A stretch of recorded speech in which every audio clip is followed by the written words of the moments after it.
Screen पे slide? संसाधनों और पर्यावरण पर जनसंख्या में नियंत्रित विकास का प्रभाव। हाँ, अगर जनसंख्या बढ़े तो उसका क्या क्या प्रभाव पड़ेगा। देखिए कह रहे प्राकृतिक साधनों पर्यावरण पर जनसंख्या एवं अनियंत्रित विकास का क्या प्रभाव पड़ता है। जैसे अनियंत्रित विकास क्या होता है, नियंत्रित विकास क्या होता है, पहले तो ये समझिए। नियंत्रित वह होता है जिसको हम विकास तो करें लेकिन विकास के साथ साथ पर्यावरण ना खराब। जैसे आपने देखा होगा बहुत सारी 4 लेन बनती हैं तो सरकार क्या करती है कि जो पेड़ हटाती है उसको बगल में प्लांट कर देती है, पूरे पेड़ को ही जड़ से उखाड़ के और दूसरी जगह पूरा बड़ा पेड़ वैसे के वैसे गाड़ दिया जाता है और वो फिर से हरा हो जाता है। लेकिन ऐसी संभावना बहुत कम है कि किसी बहुत बड़े पेड़ को, पीपल के पेड़ को हम उखाड़ दें और जड़ से और दूसरी जगह लगा दें और फिर से हरा हो जाए। ठीक है, लेकिन नहीं होता है। हाँ, नहीं होता है पीपल कुछ। नारियल का पेड़ लगाते हैं सर, हाँ सो लेकिन प्लांट।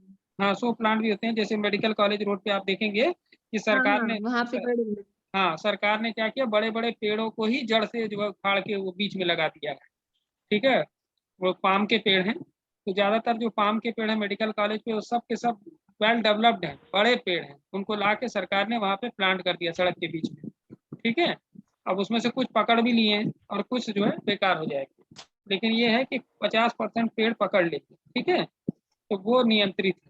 आपने क्या किया, पेड़ों को काटा रोड को चौड़ा करने के लिए तो उतने ही पेड़ लगा दिए या उसके 4 गुने पेड़ लगा दिए। ठीक है, हर साल देखिए आंधी आती है मई जून के महीने में, पता नहीं कितने पेड़ गांव में, कितने पेड़ शहर में गिर जाते हैं।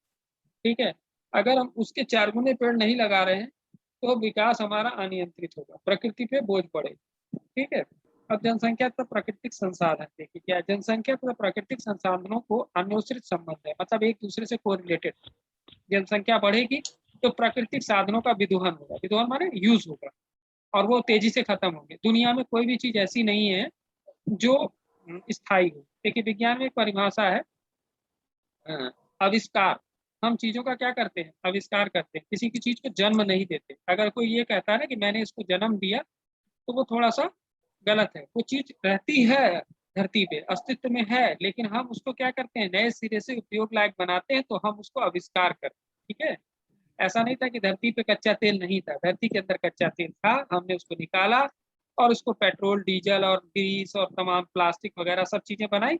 तो ऐसा नहीं था कि पहले से कच्चा तेल था ही नहीं धरती पे, कच्चा तेल तो था, हमने उसको डिस्कवर किया कि जमीन के नीचे एक ऐसा तेल पाया जाता है जो चीजों को चला सकता है, जिसके अंदर एनर्जी है। ठीक है, तो वो क्या चीज थी, हमारा आविष्कार हुआ, हमने चीजों को खोजा है। हम खाली क्या करते हैं, चीजों को डिस्कवर करते हैं, उनमें मॉडिफिकेशन करते हैं और नई चीज बनाते हैं। ऐसा नहीं कि धरती पे वो चीजें नहीं थी। और ये भी चीज है, ये भी आइंस्टीन का सिद्धांत है कि धरती पे कोई भी चीज क्या है, नष्ट नहीं होती, सिर्फ रूप परिवर्तित होता है। तो हम पेट्रोल का यूज कर रहे हैं तो ऐसा नहीं पेट्रोल खत्म हो गया, पेट्रोल एकदम ही धरती से गायब हो गया, वो प्रदूषण में बदल गया। वो किस में बदल गया, प्रदूषण में। और प्रदूषण क्या है, हमारे लिए हानिकारक है। तो कुछ चीजें हमारे लिए, जैसे पेट्रोल तो हमारे लिए लाभकारक है क्योंकि हमें एनर्जी दे रहा है, लेकिन पेट्रोल जलने के बाद क्या है, जो धुआं है वो हानिकारक है, वो हमको नुकसान कर रहा है। तो कुछ चीजों का धरती में दबे रहना ही ज्यादा अच्छा है, उनका धरती से बाहर आना असुरक्षित हो गया मनुष्य के लिए। लेकिन ये भी है कि कच्चा तेल पर्याप्त मात्रा में नहीं है, हम उसको इस्तेमाल करते रहेंगे तो आने वाले ये जो वर्तमान यूज है उस हिसाब से देखा जाएगा, कोरोना नहीं आता तो वो तेल 5 से 7 साल में खत्म हो जाएगा। 5 से 7 साल के बाद लोगों को गाड़ियों में तेल भरवाने के लिए तेल नहीं मिलेगा, पेट्रोल होगा। ठीक है, उसकी जगह पर हमें वैकल्पिक ईंधन तलाशना पड़ेगा जिससे हम गाड़ियों को अपनी चला पाए। जैसे आजकल बैटरी वाली गाड़ियों का प्रचलन बढ़ता जा रहा है ना, तो बैटरी वाली गाड़ियां क्या है, इलेक्ट्रिक से चार्ज होती है और बैटरियां कई चीजों से बनती हैं। तो बैटरी कई चीजों से बन सकती हैं, तो अगर मान लीजिए एक चीज खत्म हो गई तो दूसरी चीज की बैटरी यूज करेंगे, दूसरी चीज खत्म हो गई तीसरी चीज की बैटरी यूज करेंगे। इलेक्ट्रिसिटी भी हम कई तरीके से बना सकते हैं, 21 या 22 मेथड है इलेक्ट्रिसिटी बनाने। तो ऐसा नहीं है कि इलेक्ट्रिसिटी कभी खत्म हो जाएगी या बैटरी खत्म हो जाएगी, बैटरी और इलेक्ट्रिसिटी को खत्म होने में बहुत समय लगेगा। इसलिए दुनिया क्या कर रही है, दूसरी तरफ की एनर्जी की तरफ जा रही है। तो दूसरी तरफ की एनर्जी क्या है, इलेक्ट्रिकल या बैटरी की एनर्जी। तो अब आने वाले समय में आपको हर चीजें बैटरी से चलती हुई मिलेंगी, कार हो, मोटरसाइकिल हो, स्कूटर हो। क्योंकि ये जो पेट्रोल वाले स्कूटर हैं या पेट्रोल वाली गाड़ियां हैं, ये आने वाले 5-6 साल 10 साल के अंदर रोड पे से चलना बंद हो जाए। पेट्रोल महंगा हो ही रहा है, देख ही रहे 100 रुपए के रेट पे आ गए। तो धीरे धीरे क्या होगा, पेट्रोल महंगा होता जाएगा और लोग पेट्रोल का यूज कम करें। ठीक, मनुष्य स्वयं में ही क्या है, एक संसाधन है, हम खुद क्या है, रिसोर्स है। क्यों रिसोर्स है, क्योंकि मनुष्य खुद भी बहुत सारा श्रम करता है और उसकी वजह से बहुत सारी चीजें बनती हैं। तो हम खुद भी एक रिसोर्स है। इस जनशक्ति के समुचित योजनाबद्ध ढंग से उपयोग से ही क्षेत्र का आर्थिक विकास संभव होता है। क्या समझ में आया? बताइए, तो समझ में आया क्या कह रहा है ये? अगर हम चीजों को प्लान वे में करेंगे, प्लान वे मतलब क्या है? तरीका है। प्लान वे क्या है? तरीका है कि हम हर चीज को प्लान वे में करेंगे तो उससे तरक्की होगी। ठीक है, प्लान वे क्या होता है, कोई बताएगा? बताइए। हेलो, सर हाँ बताइए, प्लान वे क्या होता है? प्लान करके किसी चीज को करना। ठीक है, हम लोग प्लान से करते हैं ना बहुत सारी चीजें।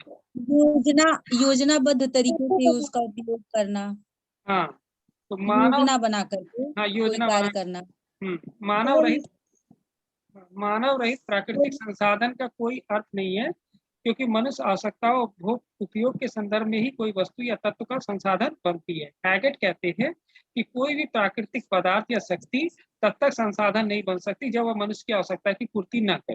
ठीक है, कहने का मतलब बहुत सारी चीजें हैं प्रकृति में, ऐसे नहीं होता, बहुत सारे पौधे उग जाते हैं हमारे खेत में। अब वो उन पौधों का कोई यूज नहीं है। अगर सपोज करिए वो पौधा दवाई का काम करने लगे, तो दूसरे दिन लोग उस पौधे को लगेंगे उगाने, व्यावसायिक उपयोग होने लगा। कई किसी जमाने में, ये जो कोरोना में इस समय यूज हो रहा है, कौन सा पौधा यूज हो रहा है सबसे ज्यादा? गिलोय। गिलोय, गिलोय का। हाँ, तो गिलोय झाड़ी के रूप में उगता था, कोई नहीं ध्यान देता था। आज वही गिलोय लोग खोज रहे हैं कि कहीं से गिलोय का पौधा मिल जाए तो अपने घर में लगा दे। ठीक है, उसकी पत्ती चबाना शुरू कर दें। तो ये क्या है? प्राकृतिक पदार्थ क्या है? तब तक वो कोई चीज साधन नहीं है जब तक वो हमारी आवश्यकता की पूर्ति ना करे। तो आज हमारे लिए गिलोय जब इंपॉर्टेंट तक है। वो मनुष्य के हाथों में ना आ जाए तब तक उसका कोई महत्व नहीं है। हाँ, और एक रिसर्च थी, आज से 2-3 साल पहले की बात है, जब हम पढ़ते थे तब की बात, बहुत पुरानी, 8-10 साल पहले जो है, यूनिवर्सिटी में एक लड़का बॉटनी में, वो अभी देखिए, अगर ये खत्म हो जाएगी मीटिंग तो नया लिंक जाएगा। पता नहीं क्यों है यार, कम देर का सोता है। ठीक है, अगर खत्म हो जाए बीच में तो दोबारा लिंक पे क्लिक करना। ठीक है, तो ये कह रहा है कि उस लड़के ने क्या किया, एक पौधा देखा था कुसमी जंगल में। वो क्या कर रहा था कि उसके नीचे प्लास्टिक फंसी हुई है ना, उसकी जड़ के पास एक प्लास्टिक की पन्नी फंसी हुई थी। तो उसने देखा कि जितनी दूर उसकी जड़ थी वो प्लास्टिक की पन्नी खत्म हो गई। तो उसने उस पर अध्ययन किया, तो उसे पाया कि ये प्लास्टिक को भी खा सकता है। मतलब एक पौधा है जो प्लास्टिक का भी यूज कर सकता है, जबकि ये कहा जाता है कि प्लास्टिक इतनी खराब चीज है कि वो कभी नष्ट नहीं होती। तो उसने ये खोज किया। तो जब लेके आया लैब में, उसने गवर्नमेंट को लेटर भी लिखा, गोरखपुर यूनिवर्सिटी ने भी यूजीसी को लिखा कि भाई इस पौधे पर रिसर्च होनी चाहिए कि ये प्लास्टिक को भी डिकम्पोज कर सकता है। लेकिन उसके पास पैसा वैसा नहीं आया, पढ़ के वो निकल गया, वो आगे चला गया, पता नहीं कहाँ गया बच्चा। लेकिन सरकार ने कुछ नहीं किया। तो तब तक वो रिसोर्स नहीं है जब तक आपके लिए यूजफुल नहीं है। आई बात समझ में? तो अभी तक हम लोगों के पास कोई ऐसा पौधा नहीं है जो प्लास्टिक को डिकम्पोज। ठीक है, आज प्लास्टिक समस्या हो गई दुनिया की। ठीक है, तो जिमरमैन है ना, जिमरमैन कहते हैं कि किसी भी स्थल पर उपलब्ध किसी भी पदार्थ का भौतिक वस्तु या तभी संसाधन कहा जाएगा जब मनुष्यों को किसी आवश्यकता की पूर्ति के लिए उपयोग में लाया जा सके। माने जिमरमैन कहते हैं कि किसी भी स्थल पर उपलब्ध किसी भी पदार्थ या भौतिक वस्तु को तभी संसाधन कहा जाएगा जब मनुष्य की आवश्यकता की पूर्ति के लिए वो उपयोग में आ रही हो। फिर राजीव कुमार सिन्हा कहते हैं कि प्राकृतिक संसाधन व ईश्वर प्रदत्त वस्तुएं हैं, मतलब गॉड गिफ्टेड, जिनमें कोई ना कोई लाभ होता हो। ठीक है, अब गॉड गिफ्टेड क्यों कहा गया? क्योंकि भाई हम अभी तक तो यही मानते हैं, बहुत सारी चीजों का हमारे पास जवाब ही नहीं है कि वो आई कहाँ से, बनी कैसे। ठीक है, अगर अब एक चीज पे जाए तो दूसरी चीजों पे आंसर नहीं मिलता है। जैसे अंडा कहाँ से आया, मुर्गी से, मुर्गी कहाँ से आई, अंडे से।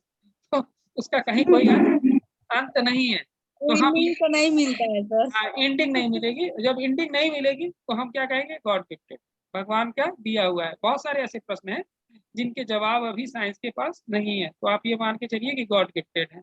तो प्राकृतिक संसाधन भी हम ये मान के चलते पृथ्वी किसने बनाई? अब इसका जवाब कल्पनाएं तो हैं, परिकल्पना भी, हाइपोथेसिस भी है कि किसी जमाने में सूर्य में विखंडन हुआ और सूर्य के टुकड़े जो है ग्रह कहलाए, और वह ग्रह जो है तारों का चक्कर लगा। हाँ, वो, और जब ग्रहों में विखंडन हुआ तो ग्रह बने, और वो जो है ग्रह के चक्कर लगाते हैं, ग्रह और ग्रह जो है उस तारे का चक्कर लगाता है जिससे वो विखंडित हुआ है, जैसे सूर्य का चक्कर पृथ्वी लगाती। तो ये तो थ्योरी है, कोई देखा नहीं और कुछ हाइपोथेसिस है। तो ये पृथ्वी, जीवमंडल, वायुमंडल, जो भी चीजें हमें मिल रही हैं वह सभी चीजें क्या है, प्राकृतिक संसाधन, ईश्वर पद्धति। ठीक है, तो सभी वैज्ञानिक उपलब्धियों का आधार मुख्यतः प्राकृतिक संसाधन ही होते हैं। अगर प्राकृतिक संसाधन नहीं होते तो कोई रिसर्च ही नहीं होती। उदाहरण के लिए केवल पानी, नदी, वन संपदा बहुल्य में अनेक देशों में प्रगति की चोटी पर पहुंचा है। दुनिया के बहुत सारे देशों में पानी, नदी, वन संपदा बहुल्य ने अनेक देशों को प्रगति की चोटी पर पहुंचा। जैसे अमेरिका को देख लीजिए, अमेरिका के पास एक जंगल है अमेजन, ठीक है, अमेरिका की आधा हिस्सा अमेजन का जंगल, और दुनिया का सबसे बड़ा जंगल अमेजन का जंगल। ठीक है, जी अमेजन नदी भी है।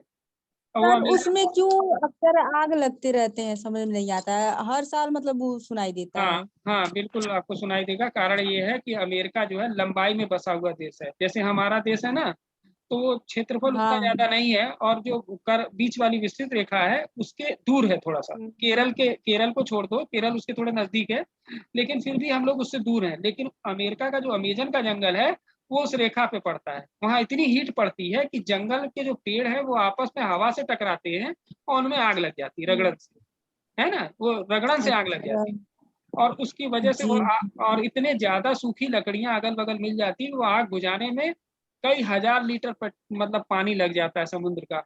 वो सब डालते हैं तब भी वो आग बुझती नहीं। सर बंद ही नहीं होता है, रोज हाँ आते रहते हैं फिर। हाँ, तो ये दिक्कत है।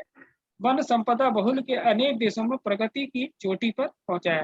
ठीक है, अफ्रीका अफ्रीका की नील नदी जो ले लीजिए, अमेरिका की अमेजन नदी ले लीजिए, इन देशों में किनारे जो भी बसे लोग हैं वो लोग समृद्ध हो गए। जैसे कहते हैं ना कि हमारी जो सभ्यता है नदी घाटी सभ्यता है। अगर आप ध्यान से हिंदुस्तान को ही देखिए अपने, तो जितने बड़े और समृद्ध नगर हैं वो किसी न किसी नदी के किनारे ही बसे। ठीक है, जैसे बनारस गंगा देख, नदी हाँ के किनारे, बनारस, हाँ। बनारस देखिए गंगा किनारे है। ठीक है, अपना गोरखपुर राप्ती के किनारे है। हरिद्वार भी तो सब। हरिद्वार भी गंगा के किनारे है।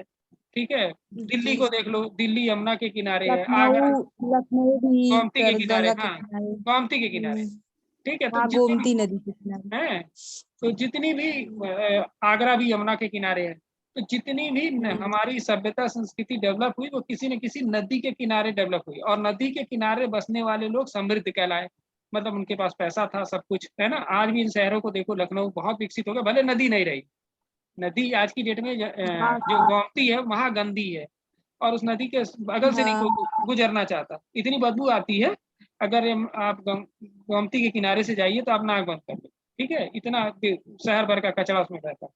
और वही हाल दिल्ली की यमुना का लेकिन है। सर ऐसा क्यों होता है कि मतलब जहाँ पे नदियों के किनारे के जो मतलब बसे हुए शहर हैं वो विकसित होते जा रहे हैं, क्यों ऐसा है? ऐसा शुरू से होता आया ना। जैसे जो आदमी जहाँ बस जाता है, जैसे हम ही लोग मान लो गोरखपुर में बस गए, हमारे पूर्वज, अब हम इसको छोड़ के जाना नहीं चाहते। कारण क्या है, अपना मकान बन गया, सब कुछ हो गया यहीं पे, तो अब इसको छोड़ के हटना नहीं चाहते। अब चाहे यहाँ प्रदूषण फैल जाए, चाहे कोई बीमारी फैल जाए, हम जल्दी अपने शहर को थोड़ी हाँ, छोड़ के। जहाँ विकसित होते जाता है। हाँ विकसित होता जाता है। अब नदियों को तो लोग भूल गए कि जिन नदियों की वजह से शहर विकसित हुए, उन नदियों को तो लोग भूल गए। अब नदी में इतना कचरा डाल देते हैं कि उसकी जो जल धारा, नदी क्यों नहीं बदबू करती थी, नदी का पानी क्यों प्योर होता है, गंगा जल क्यों प्योर है? वो कारण जब बहता वो रहता था। बहता रहता था। अब जब हम कचरा डाल देंगे तो पानी बहेगा हम्म। नहीं, और जब बहेगा नहीं तो सड़ेगा, और जब सड़ेगा तो बदबू करेगा। तो ये हालत। उदाहरणों से लोगों को प्राकृतिक संरक्षण, सुरक्षा व उचित उपयोग की बात सही ठहराता है। जो देश इन संसाधनों की अवहेलना करते हैं वो आज पछता रहे। आज देखिए दुनिया के मतलब जितने भी देश हैं, हम ही लोग हैं, हम ही लोग पछताएंगे कुछ दिनों बाद, जब यमुना की नदी के, यमुना का जल स्तर कम हो जाता है दिल्ली में, तो पानी का लेवल कम हो जाता है। ठीक है, अगर नदियों के किनारे बसे हुए शहर आज जो है वाटर लेवल कम होगा तो फिर नदियों की तरफ भागेंगे कि किसी तरह नदी को साफ किया जाए, नदी के जल को साफ किया जाए, नदी का विकास किया जाए। तो आज फिर लोग नदियों की तरफ ध्यान दे रहे हैं। कब? जब वाटर लेवल डाउन हो रहा है। अब गोरखपुर शहर का ही देख लो, 100 फीट पे शुद्ध पानी मिल जाता था, आज 300 फीट लोग नल गड़वा रहे हैं। ठीक है, जी सर, ये तो सही है। तो पानी ही गंदा हो गया, पीने लायक नहीं रहा। क्यों? क्योंकि हम ही लोगों ने उसे प्रदूषित किया। तो सभी देश पछता रहे हैं जिनके संसाधनों का गलत तरीके से इस्तेमाल हुआ। प्राकृतिक संसाधनों का वर्गीकरण देखिए। प्रथम वर्गीकरण, फर्स्ट क्लासिफिकेशन, जैविक और अजैविक, बायोटिक और एबॉटिक। तो जैविक संसाधनों में वे सभी साधन सम्मिलित होते हैं जिनमें जीवन होता है, जैसे पेड़ पौधे, ये सजीव माने जाते हैं, वनस्पति है, जीवाश्म है, पशु पक्षी, मछली, जलीय जीव। अजैविक में वह सभी चीजें आएंगी जिनमें जान नहीं है लेकिन वो उपयोगी हैं, जैसे भूमि है, जल है, वायु है, प्रकाश है, ऊर्जा है, खनिज तेल है, कोयला है, पत्थर है, प्राकृतिक गैस है, ठीक है, सीएनजी जिसको कह रहे हैं आप, कंप्रेस नेचुरल गैस, जलवायु, अजैविक संसाधन इसमें आते हैं। तृतीय वर्गीकरण, सेकंड क्लासिफिकेशन जो किया गया, तो ये उपलब्धता या समाप्त ना होने वाले, समाप्त होने वाले, पुनर्जीवित होने वाले, देर में पुनर्जीवित होने वाले संसाधनों को लेके हम चलते हैं। जैसे सेकंड क्लासिफिकेशन में किस तरीके से बांटते हैं चीजों को, कि कौन से ऐसे संसाधन हैं जिनकी उपलब्धता कभी समाप्त नहीं होगी, ठीक है, जैसे कहते हैं ना कि जल समाप्त नहीं होगा, वायु समाप्त नहीं होगी, कारण है ये दोनों जब समाप्त हो जाएंगे तो इंसान भी समाप्त हो जाएगा, ठीक है, जल और वायु समाप्त हुआ तो इंसान भी खत्म, ठीक है, समाप्त ना होने वाले, समाप्त होने वाले कुछ ऐसी चीजें हैं जैसे पेट्रोल है, डीजल है, वैसे सर आज दिखने लगा है कि जब ऑक्सीजन नहीं मिल रहा है तो लोग समाप्त हो जा रहे हैं। हाँ, बिल्कुल, लेकिन वो जानते हैं वो ऑक्सीजन और पर्यावरण की, ऐसा नहीं है कि पर्यावरण में ऑक्सीजन नहीं है, सामान्य आदमी तो ऑक्सीजन ले सकता है हवा की, लेकिन मरीज नहीं ले सकता। हाँ। क्यों? क्योंकि हम जो लेते हैं वो वायु लेते हैं। अभी ये बंद हो जाएगा तो आप लोग फिर से कनेक्ट होइएगा, ठीक है, 1 मिनट बाद बंद हो जाएगा, दोबारा लिंक भेज देंगे। तो कह रहा है कि जहाँ पे खत्म हो जाता है, जैसे कि इंसान जो बीमार हैं वो आदमी हवा नहीं ले सकता, हमारा शरीर हवा लेता है, हम लोग हवा लेते हैं, उसमें से जो 28% ऑक्सीजन है उसको फिल्टर करके अपने यूज लायक बनाते हैं, और जो मरीज आदमी है वो फिल्टर नहीं कर सकता, उसको शुद्ध ऑक्सीजन देनी पड़ती है, तो ये दिक्कत है, तो इसलिए ऑक्सीजन की जरूरत पड़ी। पुनर्जीवित होने वाले, देर से पुनर्जीवित होने वाले संसाधनों को भाजन करने का प्रयास करते हैं, ये भी सभी संसाधन पूरी पृथ्वी पर असामान्य रूप से उपलब्ध है, ठीक है, कहीं पर वो पेट्रोल पाया जाता है, जैसे भारत में पेट्रोल नहीं पाया जाता, कच्चा तेल नहीं पाया जाता, सीएनजी उतनी मात्रा में नहीं पाई जाती, तो हमको दूसरी जगह से मंगानी पड़ती, जिस पर हमारी देश की जो कुल आय है उसका बहुत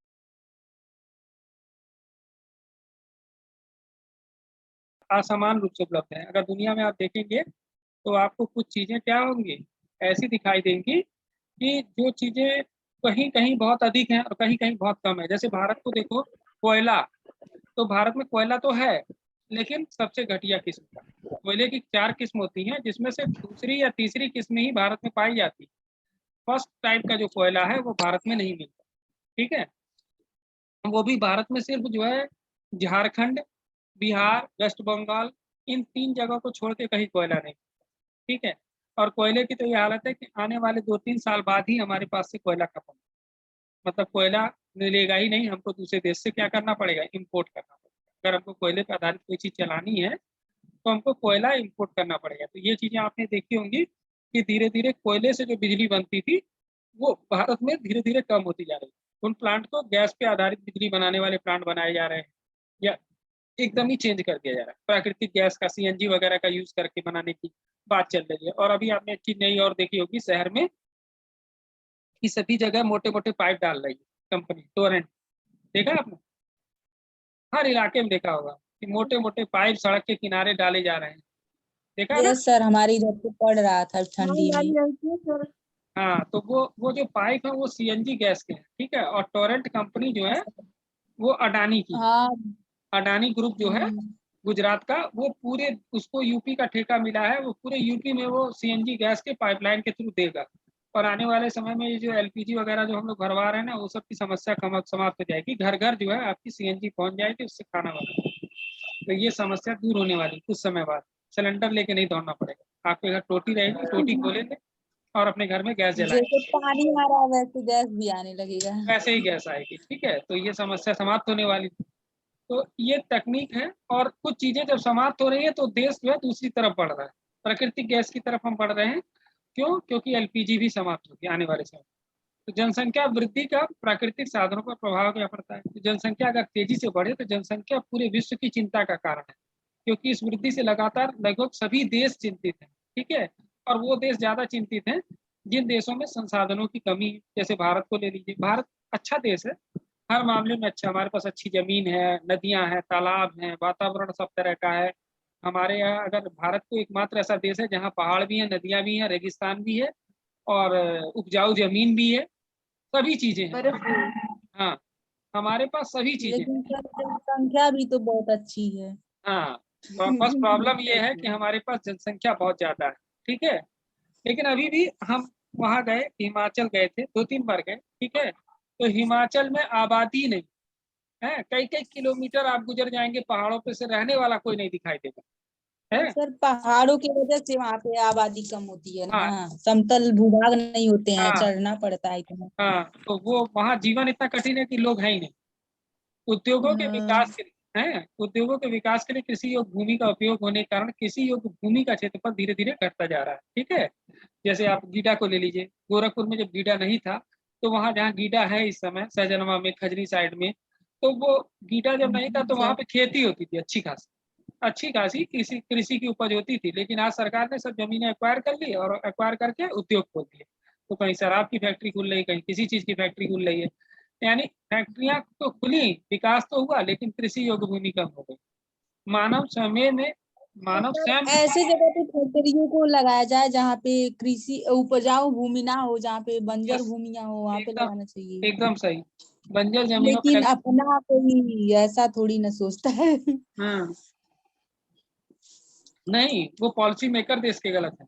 अगर आप यहाँ से जाइए खलीलाबाद, तो सहजनवा के जस्ट आगे और खलीलाबाद, हाँ मगहर से पहले बहुत सारे ऐसे जमीन देखी हमने, एकदम बंजर है, कुछ पैदा नहीं होता उस पे, है, हाँ सर, लेकिन उधर बहुत सारी जमीनें छूटी हैं वैसे। है, तो वहां नहीं लगा पाए लोग, जहाँ कृषि होती हाँ, थी। ला के जहाँ बीच शहर है, जहाँ लोग बसे हैं, वहीं लाके लगा हाँ दिए जहाँ सारी, पे। हाँ तो सारी फैक्ट्रियां गीडा में स्थापित हो गई, जहाँ पे अच्छी खेती होती थी किसी जमाने में, है। अगर लगाना ही था तो 10-15-20 किलोमीटर आगे लगाए होते, मगहर साइड में, जहाँ पर खेती नहीं थी, बिल्कुल बंजर जमीन थी, तो उन लोगों ने वहां ना लगा के यहाँ लगा दिया। आजादी के बाद भारत में उसका एक कारण है सस्ता श्रम, ठीक है। अगर आप शहर से ज्यादा दूर ले जाएंगे तो आपको श्रमिक नहीं मिलेंगे, तो शहर लोग के नजदीक, बहुत कम हैं।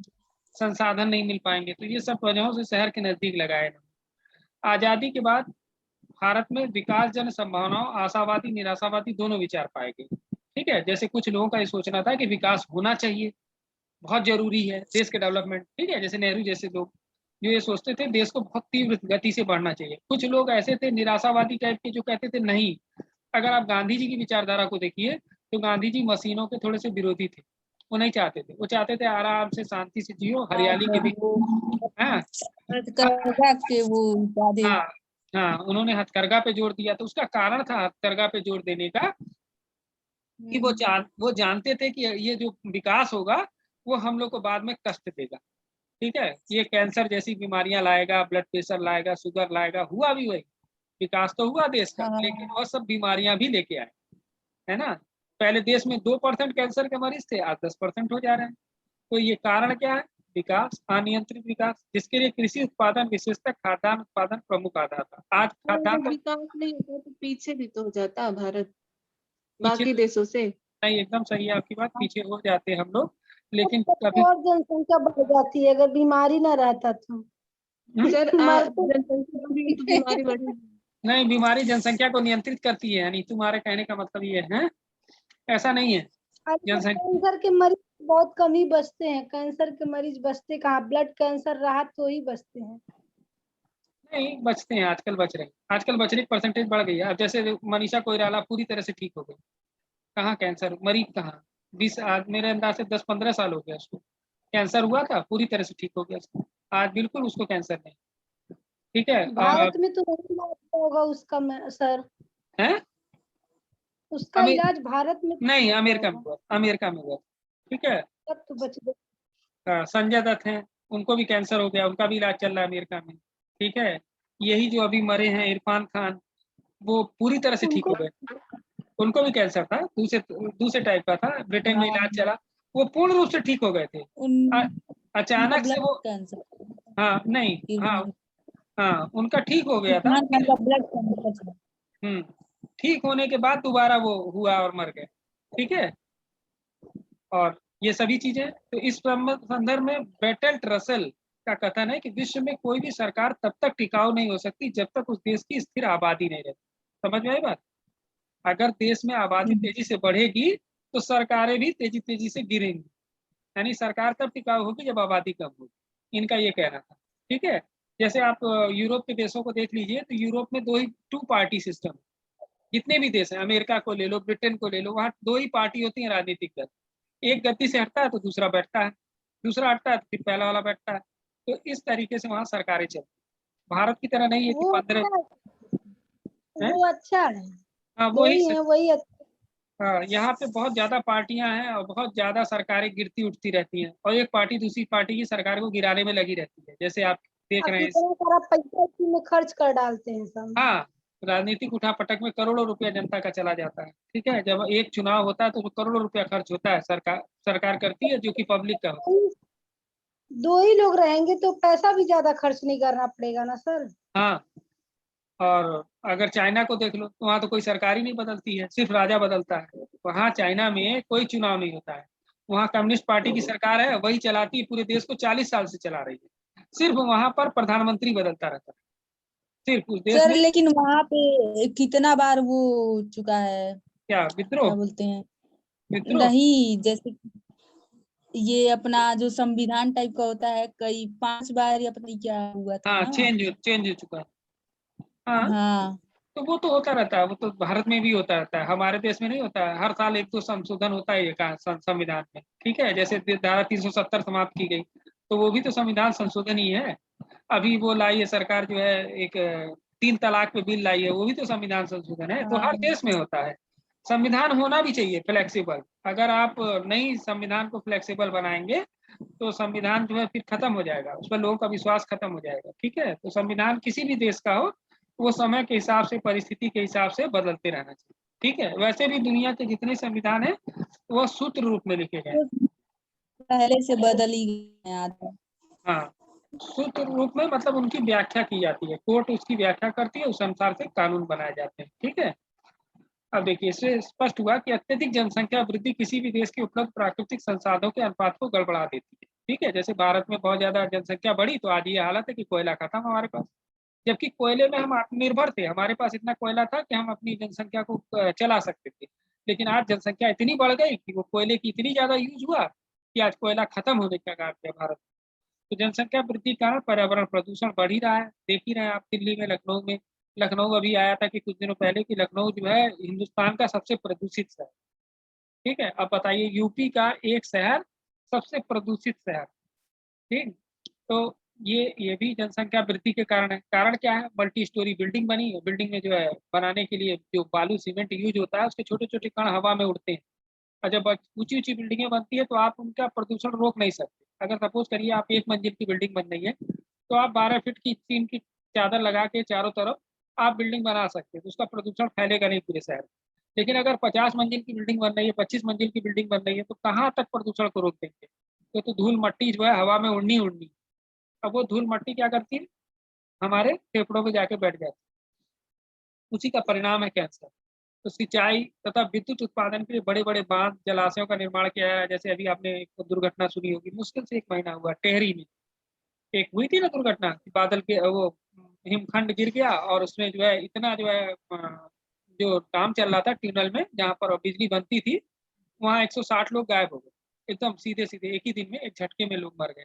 कितनों की तो डेड बॉडी तक नहीं मिली, पता नहीं कहाँ गई बह के। तो ये दुर्घटनाएं हर साल होती रहती है हिंदुस्तान में, है ना। कुछ चीजें हम लोग को पता लग पाती हैं, कुछ नहीं पता लगती। जनसंख्या वृद्धि के कारण वनों जंगलों को काटा जा रहा है, जिससे जीव जंतुओं की प्रजाति संकट में आ गई। जनसंख्या वृद्धि निम्न कारणों से प्राकृतिक संसाधनों को प्रभावित हो रही है। देखिए, आधुनिक कृषि व्यवस्था। हेलो,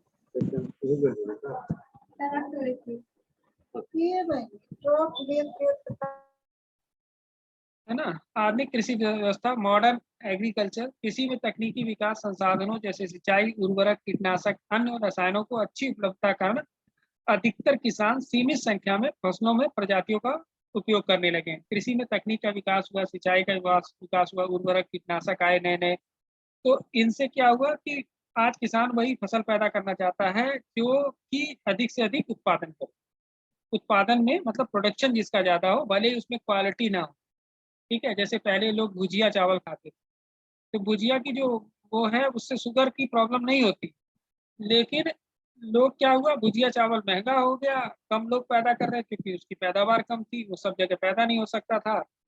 तो आज आज लोग महीन चावल जैसे बासमती वगैरह और इन सब का यूज करने लगे, जो जिनसे पैसा कमाया जा सके, कैश क्रॉप हो। उसका नतीजा क्या हुआ, लोगों को शुगर है, डायबिटीज है उसी चावल को खा के, और जो पहले वाला चावल था उससे कोई नुकसान नहीं, लेकिन उसको कोई पैदा नहीं करना चाहता क्योंकि उसका प्रोडक्शन कम। क्योंकि सभी साधनों की व्यवस्था होने के कारण फसलों के नष्ट होने की संभावना कम रहती है। पारंपरिक खेती में जहाँ अधिक फसलों की, जैसे पहले जो खेती होती थी वो गोबर की खाद से होती, उससे जमीन बंजर होने की संभावना नहीं थी। लेकिन आज जो खेती होती है उसका नतीजा क्या है कि आपकी जमीन बंजर भी हो जाएगी। अगर लगातार आप खाद का प्रयोग करें अपनी जमीन पे, तो आपकी जमीन क्या होगी, बंजर होती जाएगी और कुछ समय बाद उसको कुछ भी पैदा नहीं होगा। अगर आप किसी खेत पे लगातार खाद से खेती की जाए, जो यूरिया है या फर्टिलाइजर है, तो एक समय के बाद वो खेत इतना बेकार हो जाता है कि उस खेत में कुछ भी पैदा नहीं। ठीक है। और अत्यधिक खाद का प्रयोग करके अगर हम अनाज पैदा करते हैं तो वही हमें बाद में शुगर और ब्लड प्रेशर जैसी बीमारी होता है। इसके परिणाम स्वरूप फसलों और मवेशियों की आनुवांशिक विविधता लगातार कमी होती जा रही है। यही कारण है कि औद्योगिक खेती अधिक उत्पादन के बावजूद प्राकृतिक संसाधनों के ह्रास का मुख्य कारण बने। क्या बता रहा है, जिसके परिणाम स्वरूप फसलों तथा मवेशियों की आनुवांशिक विविधता में कमी आने लगी। जैसे पहले जो था ना कि हमने कहा ना अलग अलग टाइप का अनाज पैदा करते थे, है जैसे ज्वार था, बाजरा था, इन सब चीजों का इस्तेमाल होता था। लेकिन अब क्या है, हम उन चीजों की खेती करते हैं जिसमें प्रोडक्शन ज्यादा है, जिसमें पैसा ज्यादा कमा सकते हैं। तो उसका नतीजा क्या हुआ कि फसलों में भी अलग अलग किस्में आना बंद हो गई, और उसका असर उन जानवरों पे भी हुआ जो उस कृषि पे बेस्ड थे, उनको जो खाते थे, जो अनाज लेते थे। तो मवेशियों की जो आनुवांशिक विविधता आने लगी, उस तरह के गाय भैंस वो पाई जाना कम हो गई। अब क्या है, 2 ही 3 टाइप की जो है गाय हैं या भैंस हैं जिनको पाला जाता है, जिनसे अधिक से अधिक दूध मिल सके। लेकिन उनके दूध की क्वालिटी क्या है, वो क्वालिटी नहीं रही जो पहले वाली गाय भैंसों की दूध की क्वालिटी। जितना मोटा दूध था या जितना ताकतवर दूध था उनका, आजकल की गाय भैंसों का दूध तो अधिक है क्वांटिटी में, लेकिन उसकी क्वालिटी नहीं। इसी कारण औद्योगिक खेती अधिक उत्पादन के बावजूद प्राकृतिक संसाधनों के ह्रास का मुख्य कारण बनती जा रही है। आज जो हम खेती करते हैं वो प्रोडक्शन बेस्ड है। कोई भी खेती करते तो इसलिए कर रहे हैं क्योंकि उसके प्रोडक्शन यूनिट हमारी आगे जाएगी, लेकिन उससे प्राकृतिक संसाधन धीरे धीरे नष्ट होते जा रहे हैं। जीव जंतुओं का आवास भी घटा है, हैबिटेट फ्रेगमेंटेशन ऑफ फना। कह रहा है अनियंत्रित जनसंख्या वृद्धि का अतीत में पाए जाने वाले बड़े बड़े जंगल, जल स्रोत, नदियां, झीलों, समुद्रों, कई छोटे छोटे भागों में आवास, सड़कें, रेल लाइन, पुलों, टर्मिनलों आदि में बांट दिया गया, जिससे जीव जंतु एक स्थान से दूसरे स्थान तक भ्रमण करने, उनके रहन सहन में बाधा उत्पन्न होने लगी। पहले क्या था कि जानवर एक स्थान से दूसरे स्थान तक आसानी से चले जाते थे। हमको जहां तक याद है कि जब हम छोटे थे तो गोरखपुर में पर्याप्त बारिश होती, बहुत बारिश होती। बारिश के जब दिन आते थे तो डेली बारिश होती, खूब बारिश होती। लेकिन अब उतनी बारिश नहीं होती। इधर हमने महसूस किया 8-10 सालों में कि अब बारिश के सीजन में उतनी बारिश नहीं। ठीक है। गोरखपुर, तो गोरखपुर पहले जो है, जब हमारे फादर आए नौकरी करने तब ये तराई इलाका कहलाता था, और आज ये तराई बेल्ट से अलग हो गया। इसी जमाने में तराई बेल्ट होने के कारण यहाँ गन्ने की खेती पर्याप्त होती थी। आज गन्ने की खेती कम हो गई। गन्ने की खेती जहाँ हो भी रही है तो वो ट्यूबवेल के पानी से हो रही है ना, बरसात के जल की वजह से नहीं हो रही। तो इन सभी क्रियाओं का प्राणियों की स्थानांतरण, पुनर्वास, स्थिरीकरण में बाधा आने लगी, क्योंकि ये सभी परिवर्तन उनके भौतिक बाधा उत्पन्न करते हैं। होता है कि एक जानवर है कि कुछ समय तक यहाँ भोजन मिला, नहीं मिला तो वो दूसरी जगह चला जाता था, वहां भोजन कर उसके प्रबंध हो जाते थे। लेकिन अब क्या है, बीच में सब लोगों ने सड़कें बना दी, रेल लाइन बना दी, तो जानवर भी जो है इंसानों के बीच में नहीं आना चाहते, उन टर्मिनल, रेल लाइन, सड़कों को पार नहीं करना चाहते, तो वो एक स्थान पे ही रह जा रहे हैं। तो वो ना ज्यादा जी पा रहे हैं, उनको पर्याप्त भोजन नहीं मिल रहा। जब एक जगह भोजन खत्म हो जाता है दूसरी जगह जा ही नहीं पाते, वो मर जाते। तो आवास विखंडन की प्रक्रिया जीव जंतुओं के आवास और जलवायु परिवर्तन के होने लगता है, जिसके कारण प्राकृतिक संसाधन क्या होते हैं, पूरी तरह से प्रभावित होते हैं। फिर बात आती है प्रदूषण की, इन्वायरमेंट की। ठीक है। प्रदूषण भी प्राकृतिक संसाधनों को प्रभावित करने वाला प्रमुख कारण है। जनसंख्या की वृद्धि का उद्योग, यातायात के वाहन, अन्य इकाइयां, उत्सर्जित होने वाली प्रदूषित गैसें, रसायन, कृषि के उपयोग में होने वाले तमाम रसायन, उर्वरकों के प्रयोग होने के कारण क्या हुआ, पर्यावरण बुरी तरह से प्रदूषित हो गया। आज कृषि में जो कृषि कार्यों को करने के लिए जो हम जितने भी कीटनाशक और ये सब प्रयोग कर रहे हैं, उसी का नतीजा है कि पीने लायक जल जो है, जो पहले 30 फीट 40 फीट 90 फीट पे गोरखपुर में मिल जाता था, आज 150-250 फीट गड़वाना पड़ रहा है पाइप। क्यों? क्योंकि जो कृषि में रसायन उपयोग हो रहा है वह सब पानी क्या हो रहा है, धीरे धीरे छन के जमीन में जा रहा है और वो पीने लायक पानी को प्रदूषित कर दे रहा है। और पीने वाले पानी में इतने रसायन पाए जा रहे हैं 90 फीट वाले में कि उससे आदमी को कैंसर हो जाता है। तो आज का आदमी पूरी तरह से या तो फिल्टर पानी पे, आरओ वाटर पे निर्भर हो गया, या आरओ की मशीन लगवा रहा है, या वो 300-300 400-400 फीट ड्रिल करा रहा है जमीन। तो ये काफी कॉस्टली है। जितना भी कीटनाशक रासायनिक उर्वरकों के प्रयोग से जमीन में पाए जाने वाले तमाम सूक्ष्म जीव, कार्बनिक पदार्थ क्या होते हैं, विघटन करते थे, वो भी खत्म होते जा रहे हैं। जब रसायन हम बहुत ज्यादा कीटनाशक वगैरह का प्रयोग करेंगे तो वो जो जीव जंतु कीड़े मकोड़े थे जो जमीन में पाए जाते थे, जो चीजों को डिकम्पोज करते थे, मतलब फिर से प्रकृति के योग्य बनाते थे, यूज लायक, वो भी मर जा रहे हैं। तो छोटे छोटे कीड़े मकोड़ों के मर जाने से वो सिस्टम गड़बड़ हो जा रहा है, चीजें डिकम्पोज नहीं हो रही हैं, सेम टू सेम ऊपर रखी रहती हैं, उनको सड़ने में बहुत समय लगता है और वो हमारे लिए नुकसान करता है। विभिन्न रसायनों का व्यावहारिक खाद्य से घर में प्रवेश करने से अन्य जीवों को भी नुकसान पहुंचता है, जिससे प्राकृतिक संसाधनों का ह्रास हो रहा है। उदाहरण के लिए गिद्धों की संख्या देखिए तेजी से कम हो रही है, अब तो गिद्ध दिखाई नहीं देते। तो जो जानवर मर जाते हैं उनके मांस को कोई खाता नहीं, तो मांस क्या होता है, सड़ता है, प्रदूषित होता है, तो उसकी बदबू फैलती है चारों तरफ। ठीक है। जलवायु परिवर्तन, क्लाइमेट चेंज क्या होता है, कोई बताएगा? हेलो, बताइए, बताओ।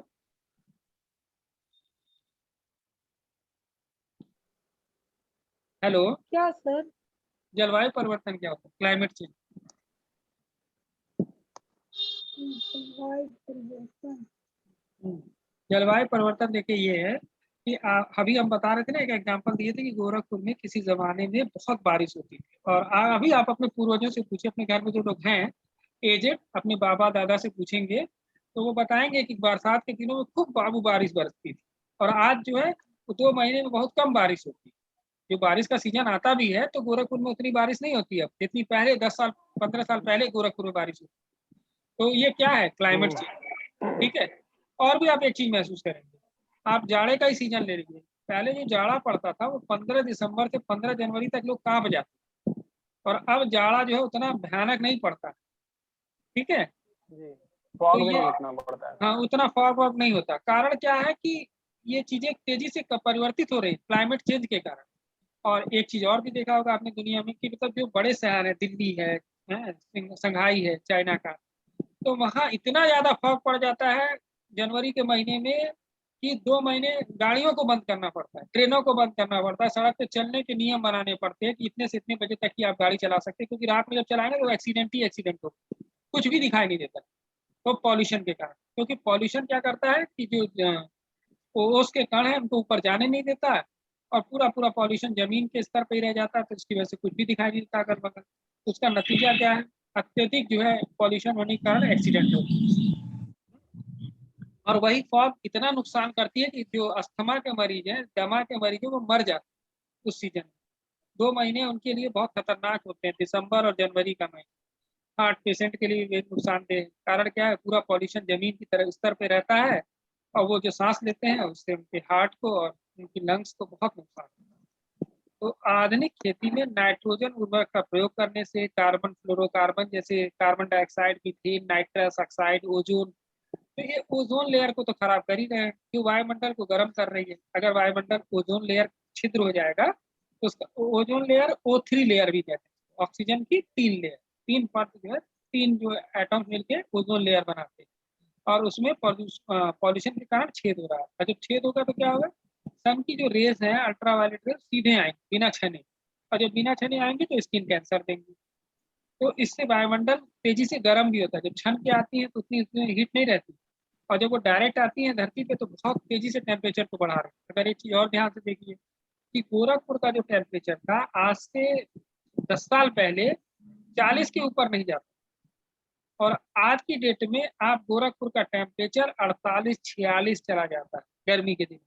ठीक है। तो ये भी एक बहुत बड़ा अंतर आया कि आज से 10 साल पहले गोरखपुर का ही टेम्परेचर कभी 40 के ऊपर नहीं जाता था, एक आध दिन चला गया 44-44, लेकिन गोरखपुर का टेम्परेचर कभी 40 के ऊपर नहीं जाता था। और आज गोरखपुर का टेम्परेचर गर्मी के दिनों में 46, 47, 48 तक जाएगा। कारण क्या है? जलवायु परिवर्तन तेजी से, ठीक है। और इसी तरीके से अगर टेम्परेचर, धरती का औसत टेम्परेचर पर ईयर जो है 0.5 बढ़ रहा है पर ईयर, तो उसका नतीजा क्या है? हिमालय पिघल रहा है। तो एक दिन हो सकता है कि आने वाले कुछ सालों के बाद हमें हिमालय ही ना दिखाई दे, खत्म हो जाए, पिघल जाए, ठीक है।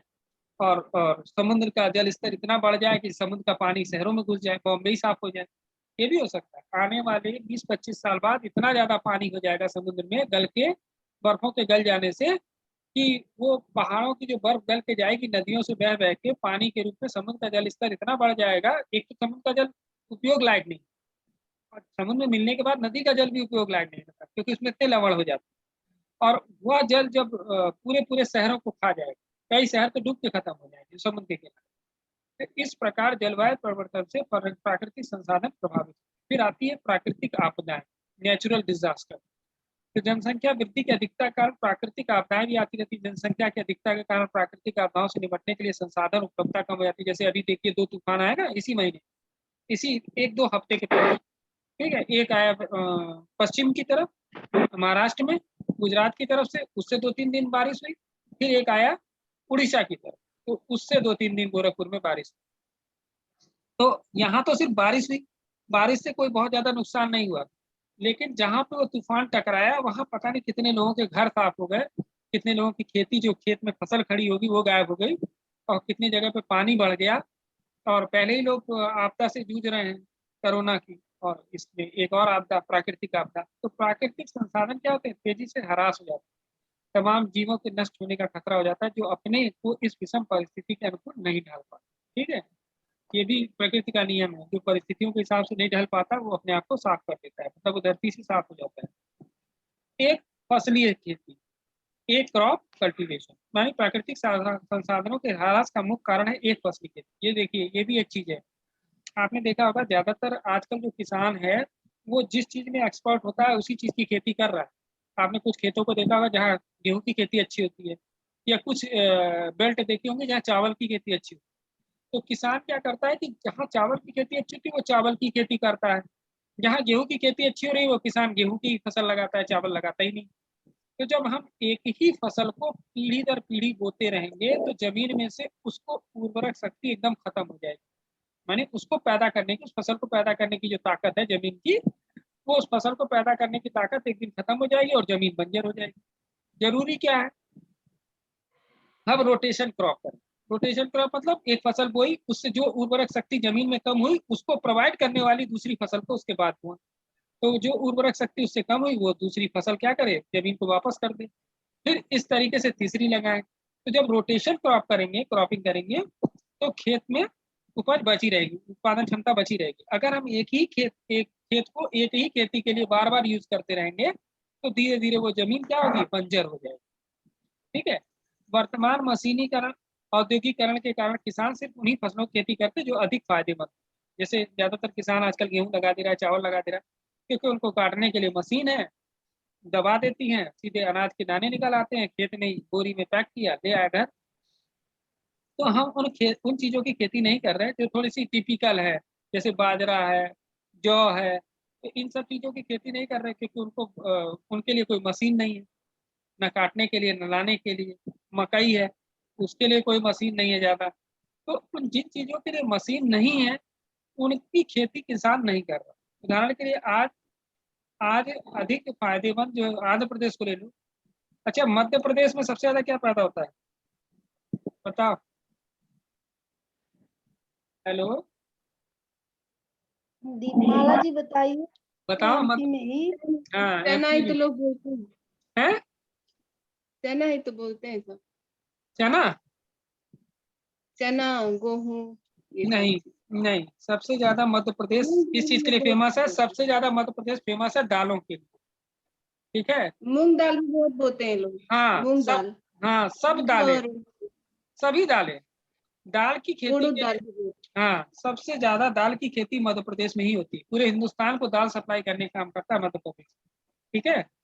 वहाँ के किसान मध्य प्रदेश के, जबकि मध्य प्रदेश में उतनी ज्यादा नदियों तो की बहुत बहुत बताएं तब तो धनी होंगे सर वहाँ के लोग। क्या होंगे? धनी होंगे।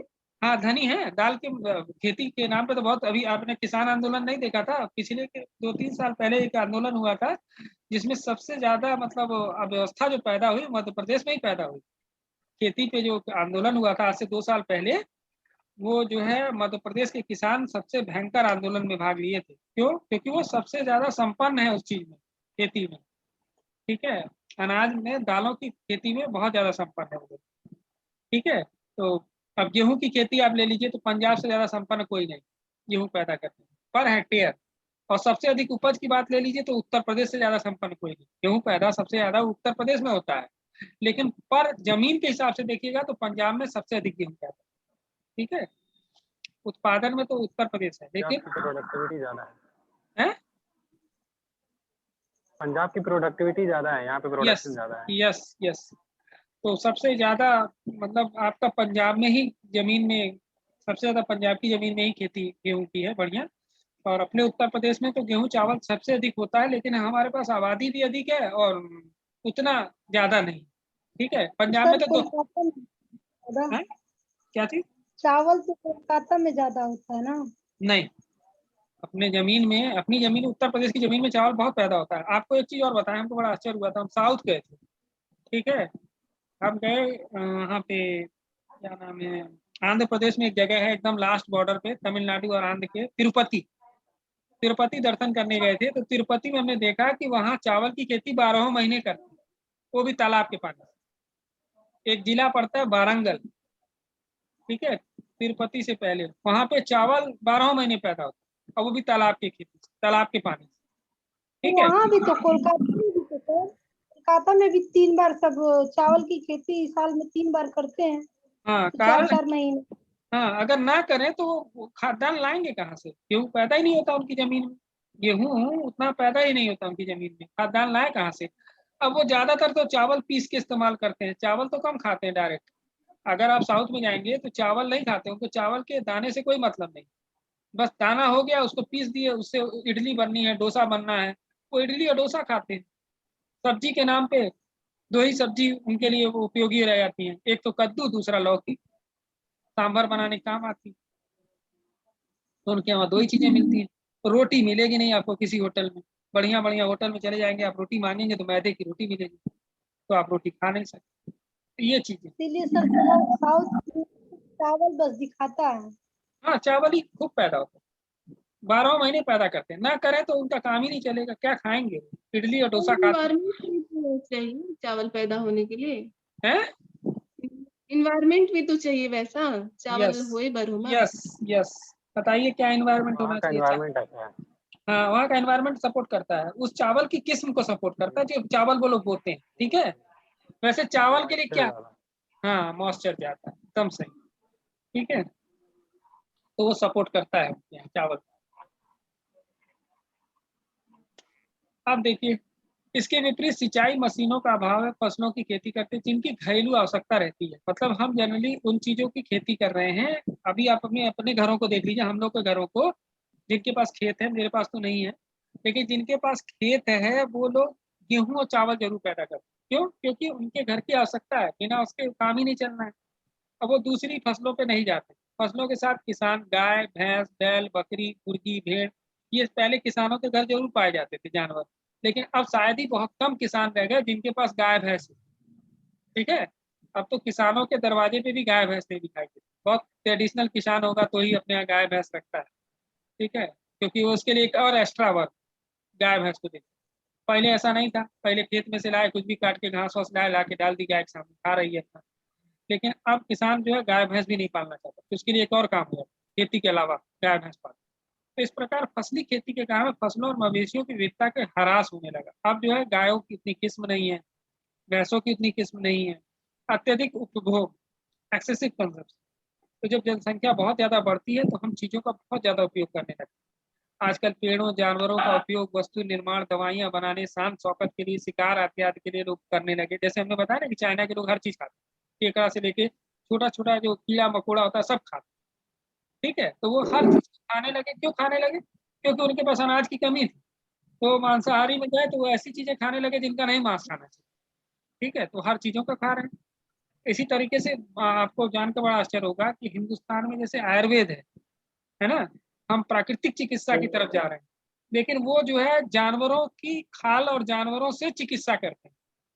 चाइना में जो चिकित्सा पद्धति है उसको पता नहीं क्या नाम है, हमको याद नहीं आ रहा, वो जानवरों की खाल और जानवरों के अंगों से चिकित्सा की जाती है। वहाँ पे बहुत सारे ऐसे जानवर पाए जाते हैं जिससे बहुत सारी बीमारियां ठीक हो जाती, मतलब उनका मीट वगैरह इस्तेमाल करने से। तो बहुत सारे जानवरों की हत्या कर दी जो विलुप्त होने वाले थे, ठीक है। तो ये पद्धति चिकित्सा की इंडिया में नहीं, हम लोग पेड़ पौधों पे निर्भर हैं, वो लोग जानवरों पे चिकित्सा पद्धति है, क्योंकि उनकी खपत उनकी उत्पत्ति में अधिक होने लगती है। उदाहरण के लिए कुछ बहुमूल्य वृक्ष हैं, जैसे देवदार है, चंदन है, सागौन है, फर्नीचर सजावटी वस्तुओं के निर्माण में तो इनका उपयोग होता ही है। अब देखिए जी, अब इतनी महंगी हो गई लकड़ी कि अब आर्टिफिशियल लकड़ी के फर्नीचर लोगों के घर में दिखाई दे रहे हैं ना। पहले जब लोगों के घर जाओ तो साखू, सागौन, शीशम के फर्नीचर दिखते थे। आज आर्टिफिशियल जो प्लाई है, प्रेस्ड प्लाई जिसको कहते हैं, कूड़े करकट से, कचड़े से बनती है, वो प्लाई के फर्नीचर दिखाई देते हैं।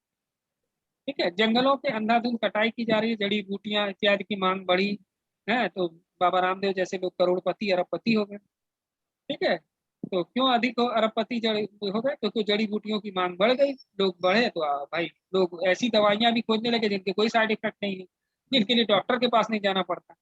तो आयुर्वेद की ज्यादातर दवाइयां ऐसी हैं जिनके कोई साइड इफेक्ट नहीं, आप बस खाली अपनी बीमारी के सिम्टम बताइए और दवाई ले आइए, खाना शुरू करिए, और नुकसान नहीं करेगी।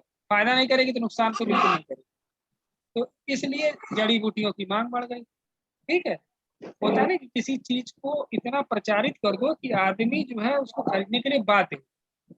तो बाबा रामदेव ने वही चीजों को इतना प्रचारित कर दिया कि लोग उन जड़ी बूटियों को खाने और उस पर बाध्य, चाहे वो फायदा करे चाहे ना। तो जानवरों के भारतीय हिरण, चीता, शेर, हाथी, इनका भी धीरे धीरे क्या हुआ, ह्रास होने लगा, इनकी भी कमी आ गई।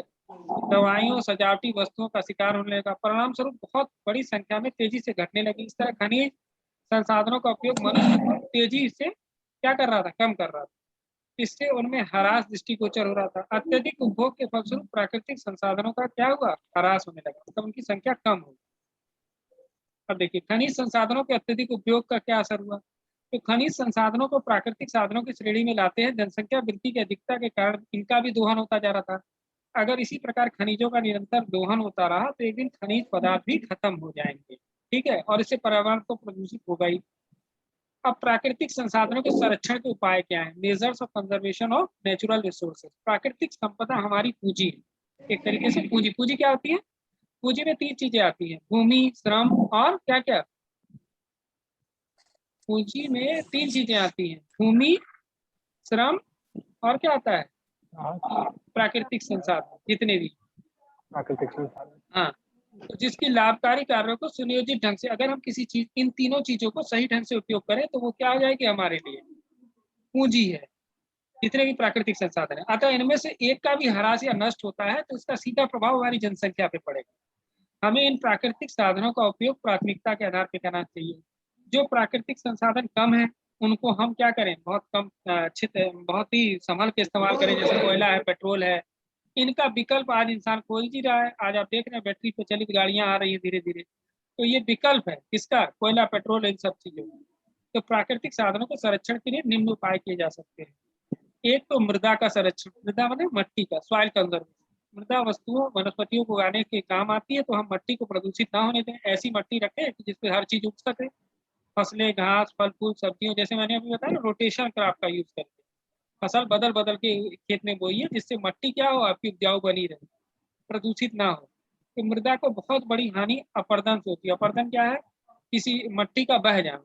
जैसे बारिश हुई, आपने मट्टी को मेड़ वेड़ नहीं बनाई, आपका पानी जो है मट्टी को लेके बह गया, तो जो उपजाऊ मट्टी जो ऊपर की है वो परत ही बह गई। अब उपजाऊ मट्टी बची तो उसमें क्या पैदा होगा, ये सब दिक्कत है। मृदा अपरदन प्राकृतिक और सांस्कृतिक दोनों कारणों से होता है। इसके प्राकृतिक कारण भूमि का ढाल, अगर आपकी जमीन ढालू है तो मट्टी निश्चित है बह के नीचे जाएगी। ठीक है, और बहुत लोगों को आपने देखा होगा कि अपने खेत की मट्टी निकाल के बिचवा देते, उससे उनको फायदा होता है। कारण क्या है कि जो मट्टी उपजाऊ हो जाती है ऊपर की फसल पैदा करते करते, उस मट्टी को बेच देते हैं। अब अगल बगल के जो खेत हैं वो भैया मट्टी अपनी जाने से रोक थोड़ी सकते हैं। जब बारिश होगी तो मट्टी बह बह के पानी के साथ उसके खेत में भरेगी और धीरे धीरे उसका खेत भी 2-4 साल 10 साल बाद गांव के अन्य खेतों के बराबर हो जाए। तो यानी फ्री में उसको मट्टी मिल जाएगी और उसका खेत फिर से ऊपर। ठीक है, तो एक तरीका है। वर्षा की तीव्रता, अगर बारिश बहुत तेज हो रही है तो भी उस मट्टी को लेके जाती है, अच्छी मट्टी को। वायु वेग, हवा बहुत तेज चलती है तो भी खेत की मट्टी चली जाती है बह के, उड़ के। तो हिमानी प्रवाह नदियों का, अगर उधर आसपास नदी है खेत के तो भी वो मट्टी को लेके जाएगी, बाढ़ आएगी तो। सांस्कृतिक कारक में वनों का अत्यधिक दोहन, अगर हम पेड़ों को बहुत ज्यादा काट रहे हैं तो भी मट्टी हमारी जाएगी। धरातल वनस्पतियों का विनाश। अति पशुचरण, ये अति पशुचरण का ही कारण है कि राजस्थान आज आपको दिखाई देता है हिंदुस्तान। किसी जमाने पे वहाँ बहुत हरियाली, जहाँ आज राजस्थान, और वहाँ पे बहुत सारे पशु लोग पाल रखे थे क्योंकि वहाँ हरा चारा मिलता था। लेकिन धीरे धीरे क्या हुआ, उन पशुओं की संख्या इतनी बढ़ गई कि वो सब चर डाले, और चरते चरते इतना चर गए कि जमीन ही बंजर हो, जमीन पे कुछ बचा ही नहीं। और जब धूप की रोशनी डायरेक्ट उन जमीन में पड़ी तो मट्टी के कण जो है बालू में कन्वर्ट हो गए और वो रेगिस्तान हो गया। तो किसी जमाने में जो आज रेगिस्तान है वो किसी जमाने में हरा भरा प्रदेश था, तो वो खत्म हो। मृदा संरक्षण के लिए जनसंख्या वृद्धि का घनिष्ठ। राजस्थान में इतनी जनसंख्या भी पहले बहुत ज्यादा थी, अब जनसंख्या भी बहुत कम। कारण क्या है, एकदम ही बेकार प्रदेश है क्योंकि कोई फसल नहीं।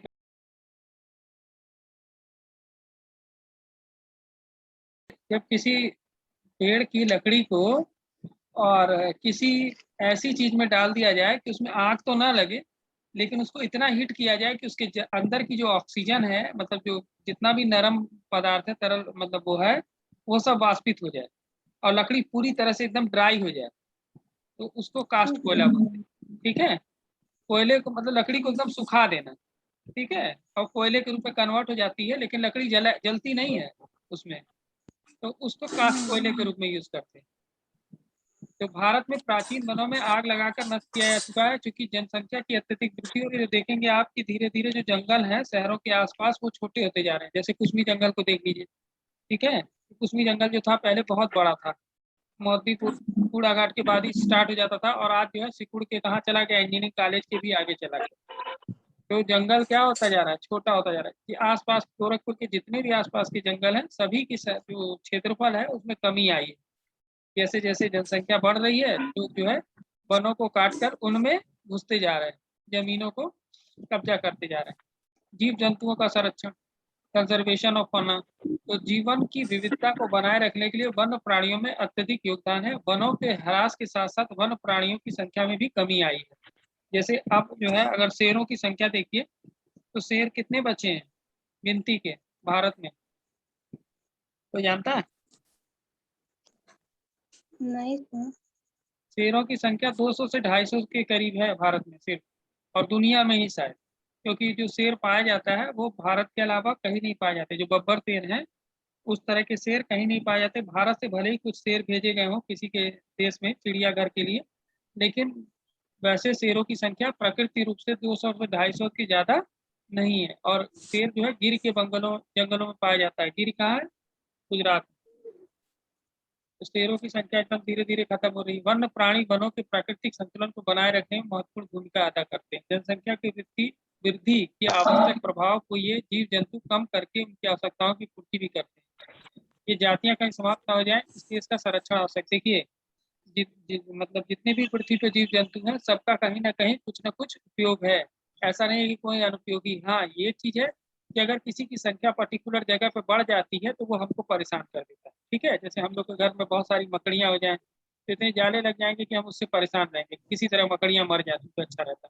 या मान लीजिए किसी के पास बहुत ज्यादा कहीं चींटियां लग जाती हैं तो आदमी चींटियों से परेशान हो जाता है कि अरे इतनी चींटियां, मार दो सब।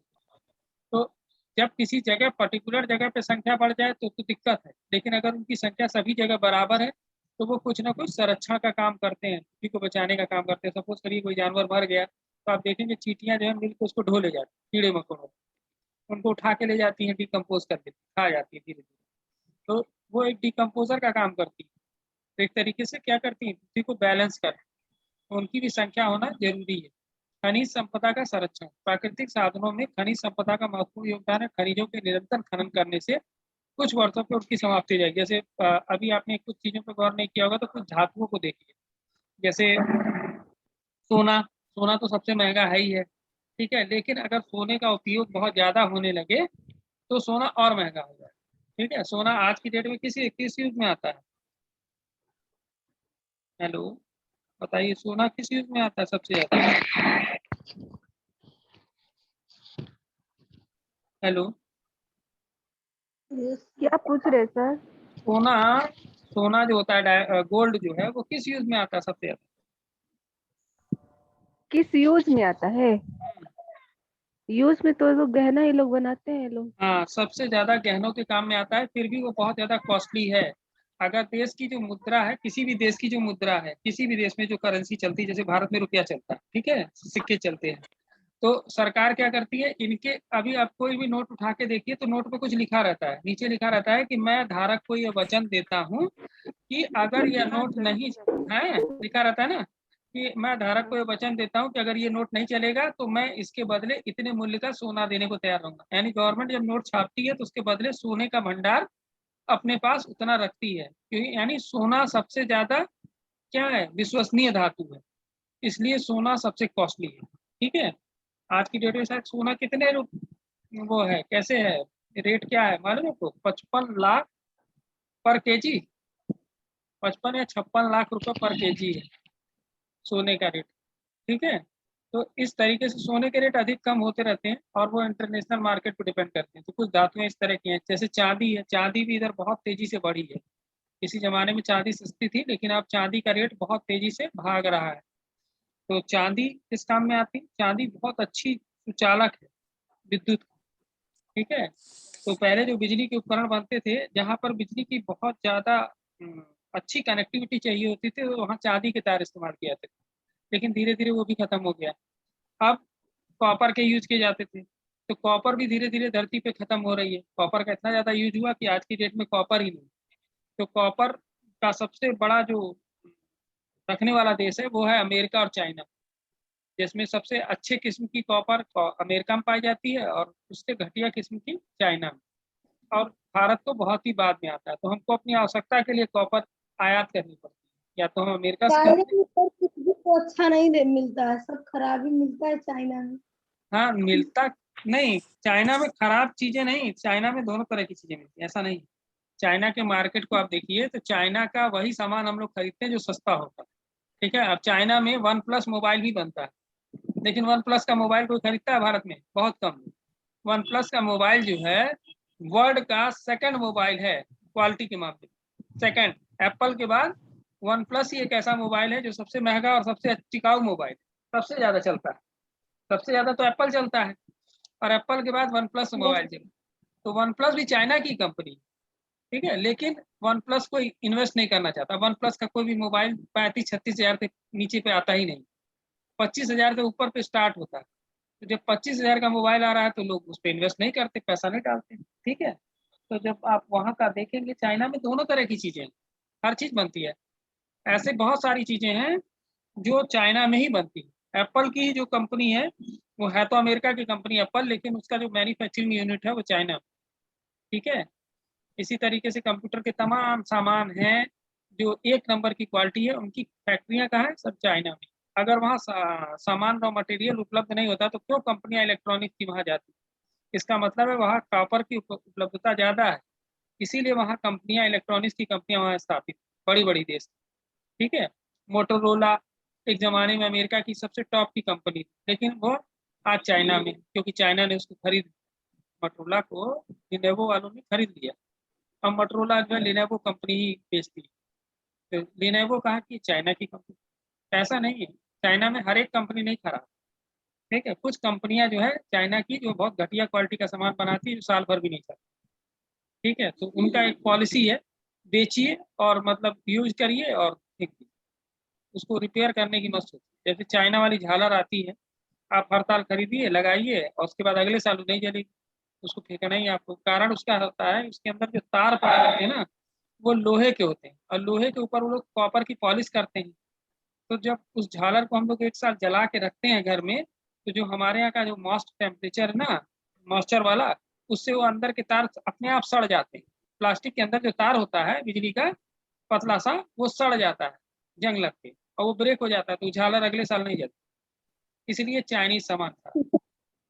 ठीक है, वो उनकी पॉलिसी है। उनका मतलब ये नहीं है, उनका मतलब है ज्यादा से ज्यादा सामान बेच दो।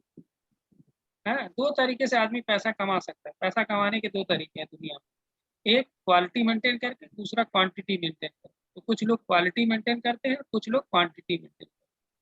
क्वालिटी मेंटेन जो लोग करते हैं वो लोग कम सामान बेच पाते हैं, उस कम सामान में प्रॉफिट उनका ज्यादा होता है, जैसे एप्पल जैसी कंपनियां, वन प्लस जैसी कंपनियां। और कुछ लोग इतना ज्यादा सामान बेच देते हैं कि उससे उतना प्रॉफिट हो जाता है, तो घटिया बेचते हैं। तो खनिज संपदा का संरक्षण भी क्या है, जरूरी है। फिर आता है जल संरक्षण। तो वाटर कंजर्वेशन पे अब धीरे धीरे दुनिया विचार करना शुरू कर रही है। अगर आप ध्यान से देखिए तो अफ्रीका के बहुत सारे ऐसे देश हैं, अफ्रीकन कंट्री, जहाँ पे पानी की समस्या है। पानी तो है वहाँ, बहुत सारा पानी है, लेकिन वो पानी पीने योग्य नहीं। अब आप बहुत सारे देशों को देखिए, जैसे इजराइल को देखिए। इजराइल एक ऐसा देश है जो 3 तरफ से समुद्र से घिरा है। एक तरफ से जमीन उसकी सटी हुई है ईरान से और अरब कंट्री से। वो देश पानी उसके यहाँ है ही नहीं पीने लायक, तो वो तो समुद्र के पानी को फिल्टर करता है। वो देश क्या करता है, समुद्र के पानी को फिल्टर करके पीने योग्य बनाता है, जो कि सबसे महंगी टेक्नोलॉजी है दुनिया की। कोई भी देश इतनी महंगी जो है पानी को साफ करने का प्लांट नहीं लगाएगा, लेकिन उसके पास मजबूरी है।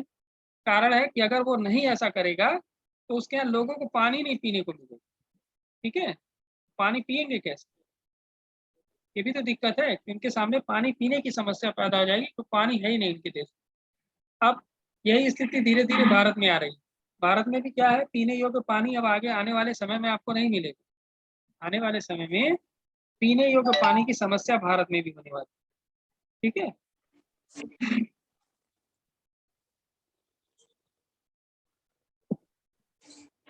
देखिए जल का प्राकृतिक स्रोत वर्षा, बर्फ और ओस के जल है, लेकिन ये सभी जल पीने लायक नहीं है। पहाड़ों पे देखिए बहुत पानी है। पहाड़ों पे अगर आप देखिए जितनी भी नदियां हैं, तो वहाँ पानी की मात्रा कम नहीं है, लेकिन वो सभी पहाड़ों का पानी पीने लायक नहीं, क्योंकि वो इतना ज्यादा हार्ड वाटर है कि उस पानी को पिएंगे तो पचेगा नहीं, डाइजेस्ट नहीं। उनको भी पीने योग्य पानी चाहिए होता है, फिल्टर करना पड़ता है पानी। भारत की बहुत सारी जगहों पर इस समस्या है। साउथ में तो ये समस्या है, तो उन्होंने क्या किया, अभी एक इंजीनियर का हम देख रहे थे बैंगलोर में, उसने हर स्कूल में एक प्लांट लगाया, करीब 1 लाख रुपए का प्लांट है। और वो क्या करता है, हवा से पानी बनाता है। हवा को पहले लेता है, हवा को 2 हिस्से में तोड़ता है और उससे जो है पानी में कन्वर्ट करता है। ठीक है, तो हवा को सोख के पानी कन्वर्ट करता है और पानी बच्चे पीते हैं, है ना। तो वो पानी शुद्ध भी है, लेकिन वो 1 लाख रुपए का प्लांट, बहुत महंगा। ठीक है, जल का धीरे धीरे हवा की भी कमी हो जाएगी। हाँ, वो हो ही जाएगी। धीरे धीरे हवा की भी कमी हो जाएगी। बिल्कुल, अब लोग हवा में से पानी निकालने लगेंगे तो क्या होगा ही कब। ठीक है, तो हवा को सोखता है और हवा से पानी बनाता है। और ऐसे जिलों में जहाँ पानी की बहुत ज्यादा किल्लत थी, तो उन लोगों ने, वो इंजीनियर ने तैयार किया, स्कूल में लगाया गया वो प्लांट, और उससे पानी पीते बच्चे।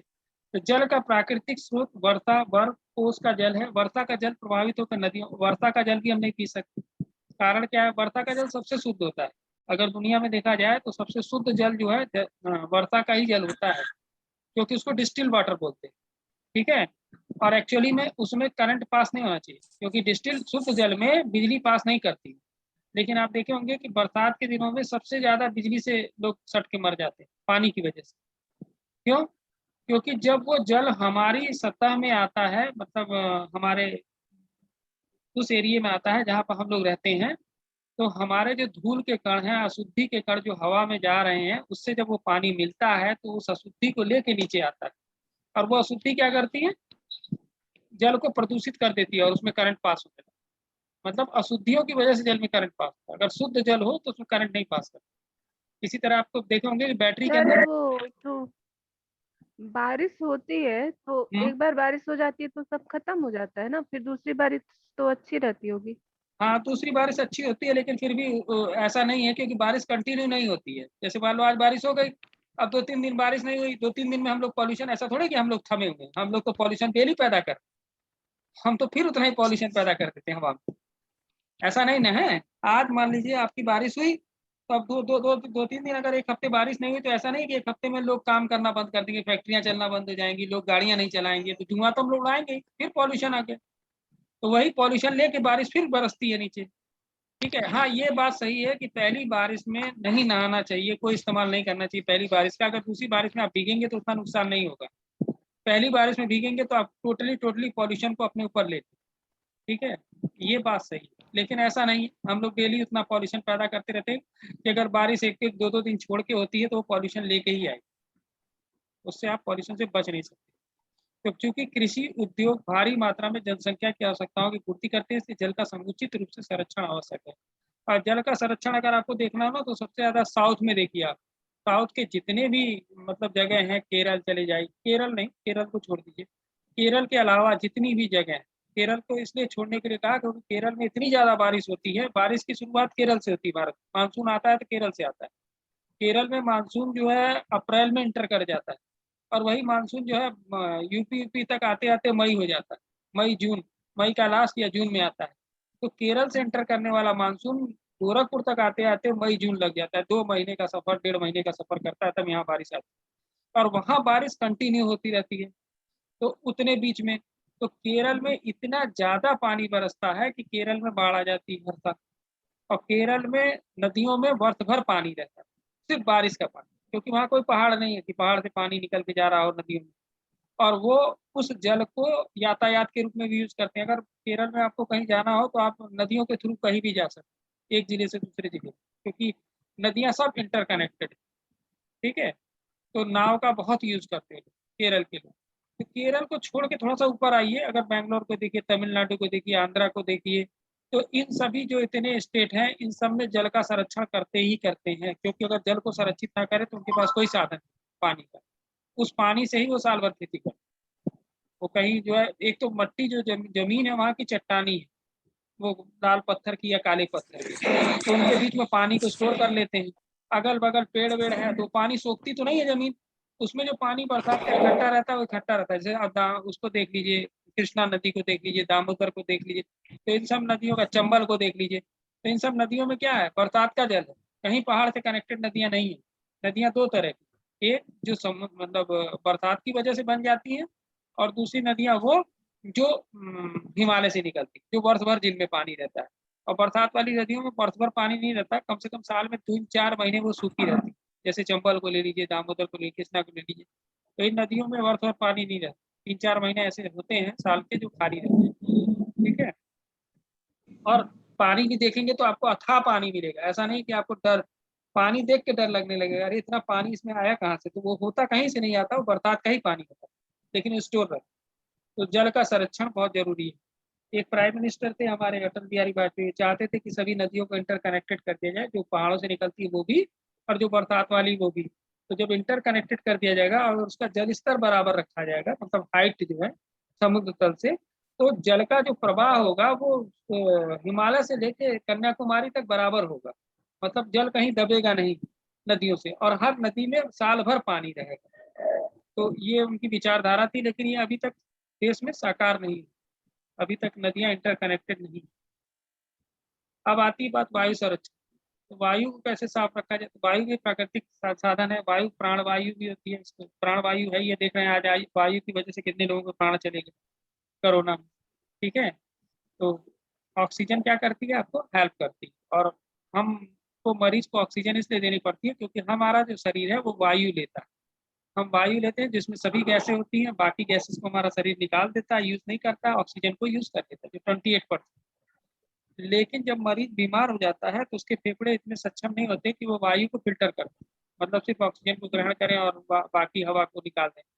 तो जो भी हमारे शरीर में, एक तो सांस लेने में ही हमें दिक्कत होती है, फेफड़े हवा खींच ही नहीं पाते बाहर से अंदर, और अगर खींच भी लेते हैं तो दिक्कत ये फिल्टर नहीं कर पाते, उसमें से ऑक्सीजन को रख नहीं पाते। तो इसलिए हमको मरीज को क्या करना पड़ता है, बाहर से सपोर्ट देना पड़ता है, बाई प्रेशर जो है उसके शरीर में ऑक्सीजन डालनी पड़ती है। और जब हम ऑक्सीजन को डालते हैं तो ऑक्सीजन गैस है, गैस से क्या होगा, पूरी वो छिल जाएगी, तो इसलिए उसके साथ पानी में मिक्स करके ऑक्सीजन को चलाया जाता है मरीज को। तो अभी आपने देखा होगा कि कोरोना में बहुत सारे लोगों को ब्लैक फंगस भी हो गया, क्यों हो गया, क्योंकि वो जो ऑक्सीजन, जब एक मरीज डिस्चार्ज हो जाता था या मर जाता था, तो उसका जो मास्क था वो दूसरे मरीज को जब लगा देते थे तो वो सेम पानी रहता था, पानी तो बदलते नहीं थे, तो उसका जो इन्फेक्शन था वो दूसरे मरीज पे जाता था, और उससे ब्लैक फंगस पैदा हुआ, और बहुत सारे मरीजों को कोरोना से ठीक होने के बाद ब्लैक फंगस की बीमारी, ठीक है। तो वो दिक्कत आई, क्यों, क्या करना था, पानी बदलना था, मास्क को फेंक देना था, दूसरे मास्क को लगा के तब ऑक्सीजन देनी थी मरीज को। तो ये सब चीजें नहीं हुई भारत में। क्योंकि वायु की शुद्धता पर भी हमारा स्वास्थ्य निर्भर करता है। वायु में कुछ नैसर्गिक अशुद्धताएं होती हैं, लेकिन अधिकांशतः अशुद्धता मनुष्य द्वारा उत्पन्न की गई। ठीक है, जैसे अगर वायु को देखिए, जो अशुद्धि है, नाइट्रोजन वगैरह उतना ज्यादा नुकसान नहीं करती शरीर को। सबसे ज्यादा नाइट्रोजन गैस की मात्रा है हवा में, लेकिन वो उतना नुकसान नहीं करती। हमें दिक्कत होती है सल्फर वगैरह से, सल्फर है, लेड है, तो ये हवा में हमारी वजह से चली गई। क्यों चली जाती है? जब हम गाड़ियां चलाते हैं, पेट्रोल के धुएं से गैसेस निकलती हैं और इनकी मात्रा बढ़ जाती है, और ये हमको नुकसान करता है। तो मनुष्य द्वारा उत्पादन किया गया वायु प्रदूषण बड़े पैमाने पर हो रहा है, अधिक घातक है। जनसंख्या में के अत्यधिक वायु के प्रभाव, वृद्धि के प्रभाव से आज खनिज तेल, मशीनें, मोटर गाड़ियां जलकर सल्फर, नाइट्रोजन, इन सब गैसों का उत्सर्जन हो रहा है। नाइट्रोजन अकेले खतरनाक नहीं है, लेकिन नाइट्रोजन ऑक्साइड खतरनाक है। ठीक है, वहीं कोयले का अत्यधिक प्रयोग से वायु प्रदूषण हो रहा है। छोटे छोटे कण कोयले के उसमें हवा में आ जाते हैं, जो कि बाद में फेफड़े में जाके कैंसर पैदा करते हैं। अतः मनुष्य के शुद्ध वायु और शुद्ध वातावरण के लिए वायु संरक्षण भी आवश्यक हो गया कि हम वायु को भी संरक्षित करें, सही रखें। तो मिट्टी और वनों का ह्रास बचाएं, जीव जंतुओं के संहार को रोकें और खनिजों के अत्यधिक खनन को रोकें। धुआं, जहरीले औद्योगिक प्रदूषण से जितनी भी फैक्ट्रियां हैं, उन सभी के लिए नियम बनाना चाहिए। भाई जितना पॉल्यूशन तुम पैदा कर रहे हो, उसका दुगना पॉल्यूशन तुम कम करो, तब तो तुम फैक्ट्री बैठाओगे। तो वो नियम कागज में तो है, लेकिन फॉलो नहीं है। ठीक है, हमारे देश में प्रॉब्लम ये है कि जो फैक्ट्रियां हैं या जो बड़े बड़े उद्योग हैं, वो किसी न किसी राजनेता के, उन पे जांच बैठती नहीं है, कुछ हो ही नहीं पाता। जनसंख्या और पर्यावरण, पॉपुलेशन एनवायरमेंट, किसी देश की प्राकृतिक संपदा का समुचित विकास और उपयोग करने के लिए देश की विशिष्ट सीमा तक जनसंख्या का होना अति आवश्यक है। मतलब अगर कोई देश, अगर आप अफ्रीका को देखिए, तो अफ्रीका दुनिया का सबसे समृद्ध है प्राकृतिक संसाधन में। और अगर उस जमीन को देखिए, तो उस जमीन के अंदर हर धातु पाई जाती है, कॉपर से लेके चांदी, कोयला, सब कुछ है उस देश में।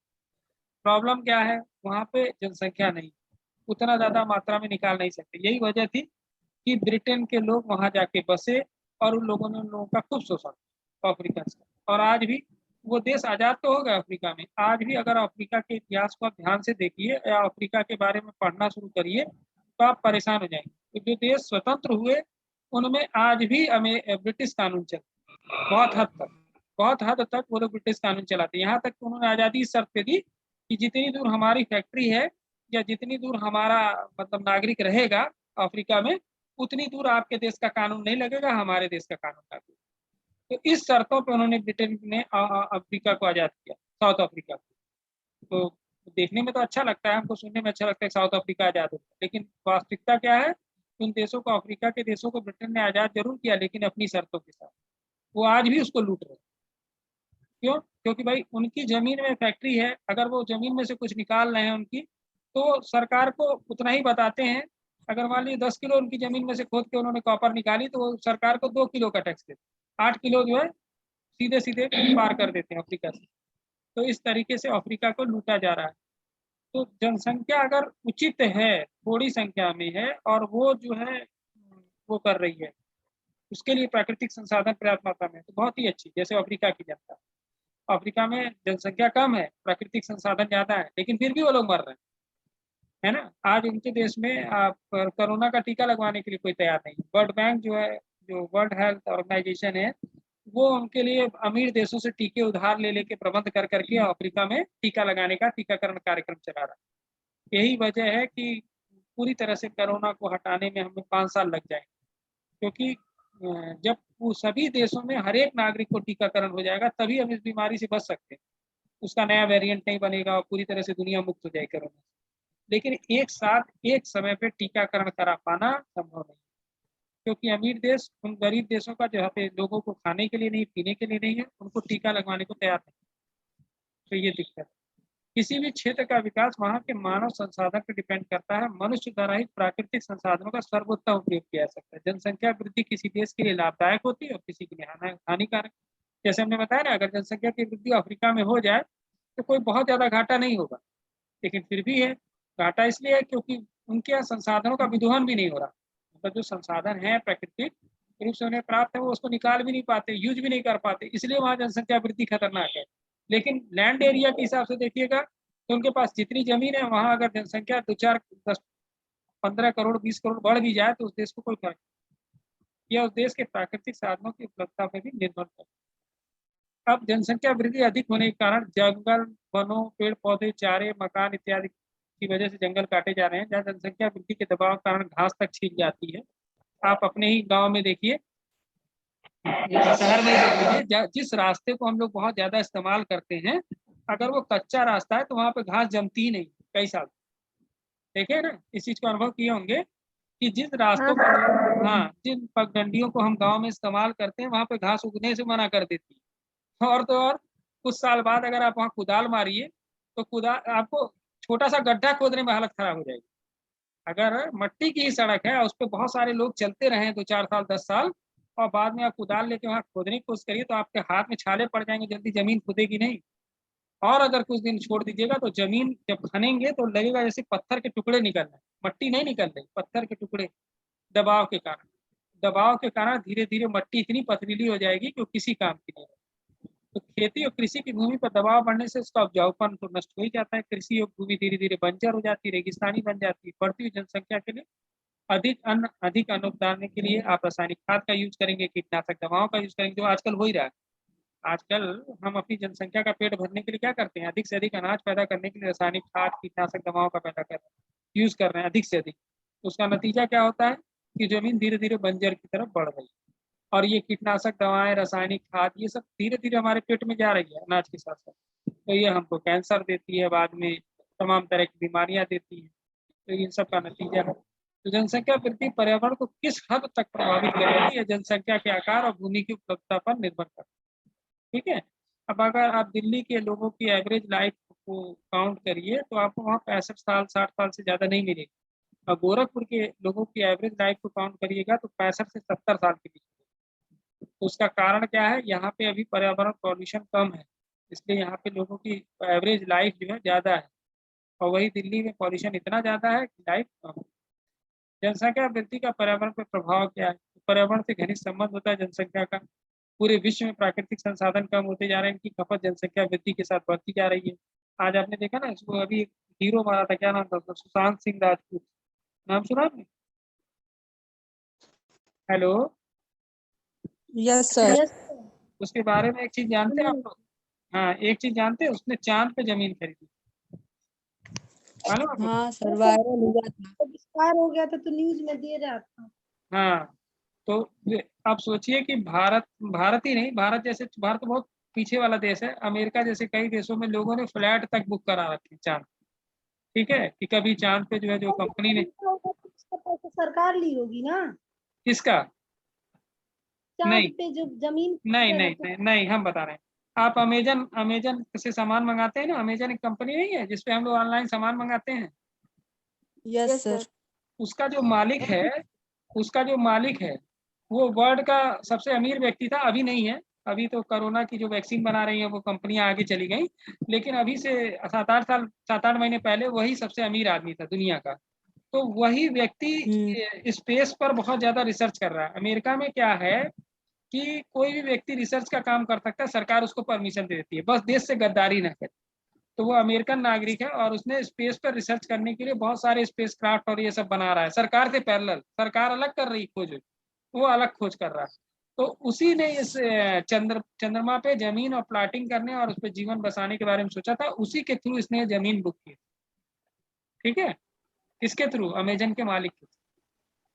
तो ये जो है बहुत सारे ऐसे उद्योगपति हैं दुनिया के जिन्होंने जो है अपनी सरकारों से बात करके, अपनी टेक्नोलॉजी, अपनी साइंस को आगे बढ़ा के, रिसर्च कर करके चीजों पे अंतरिक्ष में जमीनें बुक करना अब शुरू कर दिया। मतलब एक समय होता है ना कि एक आदमी कहावत में कह देता था या वैसे ही बोल देता था मन बढ़ाने के लिए कि चलो चांद पे घर बनाए। लेकिन अब जो है चांद पे घर बनाना संभव है। ठीक है, तो आने वाले समय में आप देखेंगे कि लोग बनाएंगे हैं। अब जब यहाँ आबादी ज्यादा हो जाएगी, रहने लायक धरती नहीं रह जाएगी, तो लोग चांद पे घर बनाएंगे। ठीक है, वहां पे रह पाते हैं? अभी नहीं रह सकते आप, लेकिन आने वाले समय में साइंस अगर आपको रहने की इजाजत देगी तो आप रह पाएंगे। ठीक है, क्योंकि अभी आपको वहाँ ऑक्सीजन लानी पड़ेगी और पर्यावरण वहाँ पे लगाना पड़ेगा, पेड़ पौधे, तब तो ऑक्सीजन कंटिन्यू बनी रहेगी और वहाँ पे भी जीवन रह जाएगा। ठीक है, ऐसा नहीं है, असंभव नहीं है किया ऐसा। अच्छा, आप विचार करेंगे तो पाएंगे प्राकृतिक संकट जो है उत्पन्न होता है। उदाहरण के लिए जैसे ये सब तुम्हारे सर पढ़ाए होंगे दूसरे लोग, ये उनके कोर्स में है कि ग्रीन हाउस इफेक्ट पढ़ाए होंगे, अम्लवर्षा पढ़ाए होंगे, ओजोन क्षरण पढ़ाए होंगे, स्पोरा पढ़ाए हाँ होंगे। हाँ। तो ये सभी चीजें जो है पर्यावरण में जनसंख्या की वजह से हो रही है। पॉल्यूशन जो है ये सब जनसंख्या की अधिकता के कारण हो रहा है। आवास की समस्या का निराकरण करने के लिए शहरों का फैलाव बढ़ रहा है। जैसे आप देखे होंगे कि गोरखपुर को ही अगर जब हम छोटे थे तो गोरखपुर मतलब हम लोग मेडिकल कॉलेज जाते थे असुरन चौराहे से मेडिकल कॉलेज, है ना। असुरन से मेडिकल कॉलेज 5 किलोमीटर है, खाली 5 किलोमीटर से भी कम है, ठीक है। और असुरन से मेडिकल कॉलेज जब हम 10th में पढ़ते थे जाते थे तो बीच में खेत वेत पड़ते थे 2-3 किलोमीटर है, 2 किलोमीटर तो उससे खेत पड़ता था तब मेडिकल कॉलेज आता था। और आज जाते हैं तो खेत तो गायब हो गए, इतनी ऊंची ऊंची बिल्डिंगें बन गई, उनकी जगह होटल रेस्टोरेंट और तमाम सारे अस्पताल और ये सब बन गए, कॉलोनी वगैरह की पता ही नहीं चलता कब मेडिकल कॉलेज पहुंचे असुरन से। पहले असुरन से, सर रोड भी इतनी चौड़ी हो गई है कि ऐसा हाँ लगता है फील्ड में चल रही है। हाँ, अब असुरन से मेडिकल कॉलेज जाने में पता ही नहीं चलता और समझ में नहीं आता कहाँ। अब तो इतनी चौड़ी रोड हो गई कि पहले हम ही उसी रोड पे जाते थे कई जगह तो हमको मालूम था कि यहाँ से मोड़ है, यहाँ से मोड़ है, अब हमको मोड़ ही भूल जाते हैं, आगे चले जाते हैं। ठीक है, किसी के घर जाना रहता है तो अब कंफ्यूज हो जाते हैं, इतना चौड़ा रोड हो गया। तो ये सभी चीजें क्या है, जनसंख्या के बढ़ने के कारण शहर का फैलाव बढ़ रहा है। अब आज की डेट में झुनिया तक शहर के लोगों ने जमीन खरीदी। झुनिया कहाँ है, मेडिकल कॉलेज के करीब 3-4-5 किलोमीटर आगे, वहां तक लोग बस गए। इंजीनियरिंग कॉलेज के आगे सिंघड़िया तक लोगों ने जमीन खरीदी, ठीक है। इधर नौसड़ के आगे आपका बरौआ तक लोग बस गए, शहर के लोग। तो ये सभी जगह हो रहा है, चारों तरफ गोरखपुर शहर बढ़ता जा रहा है, फैलता जा रहा है, ठीक है। तो कृषि योग्य भूमि क्या है, आवासीय भूमि में परिवर्तित होती जा रही है, जिसके पर्यावरण पर प्रभाव पड़ना स्वाभाविक है।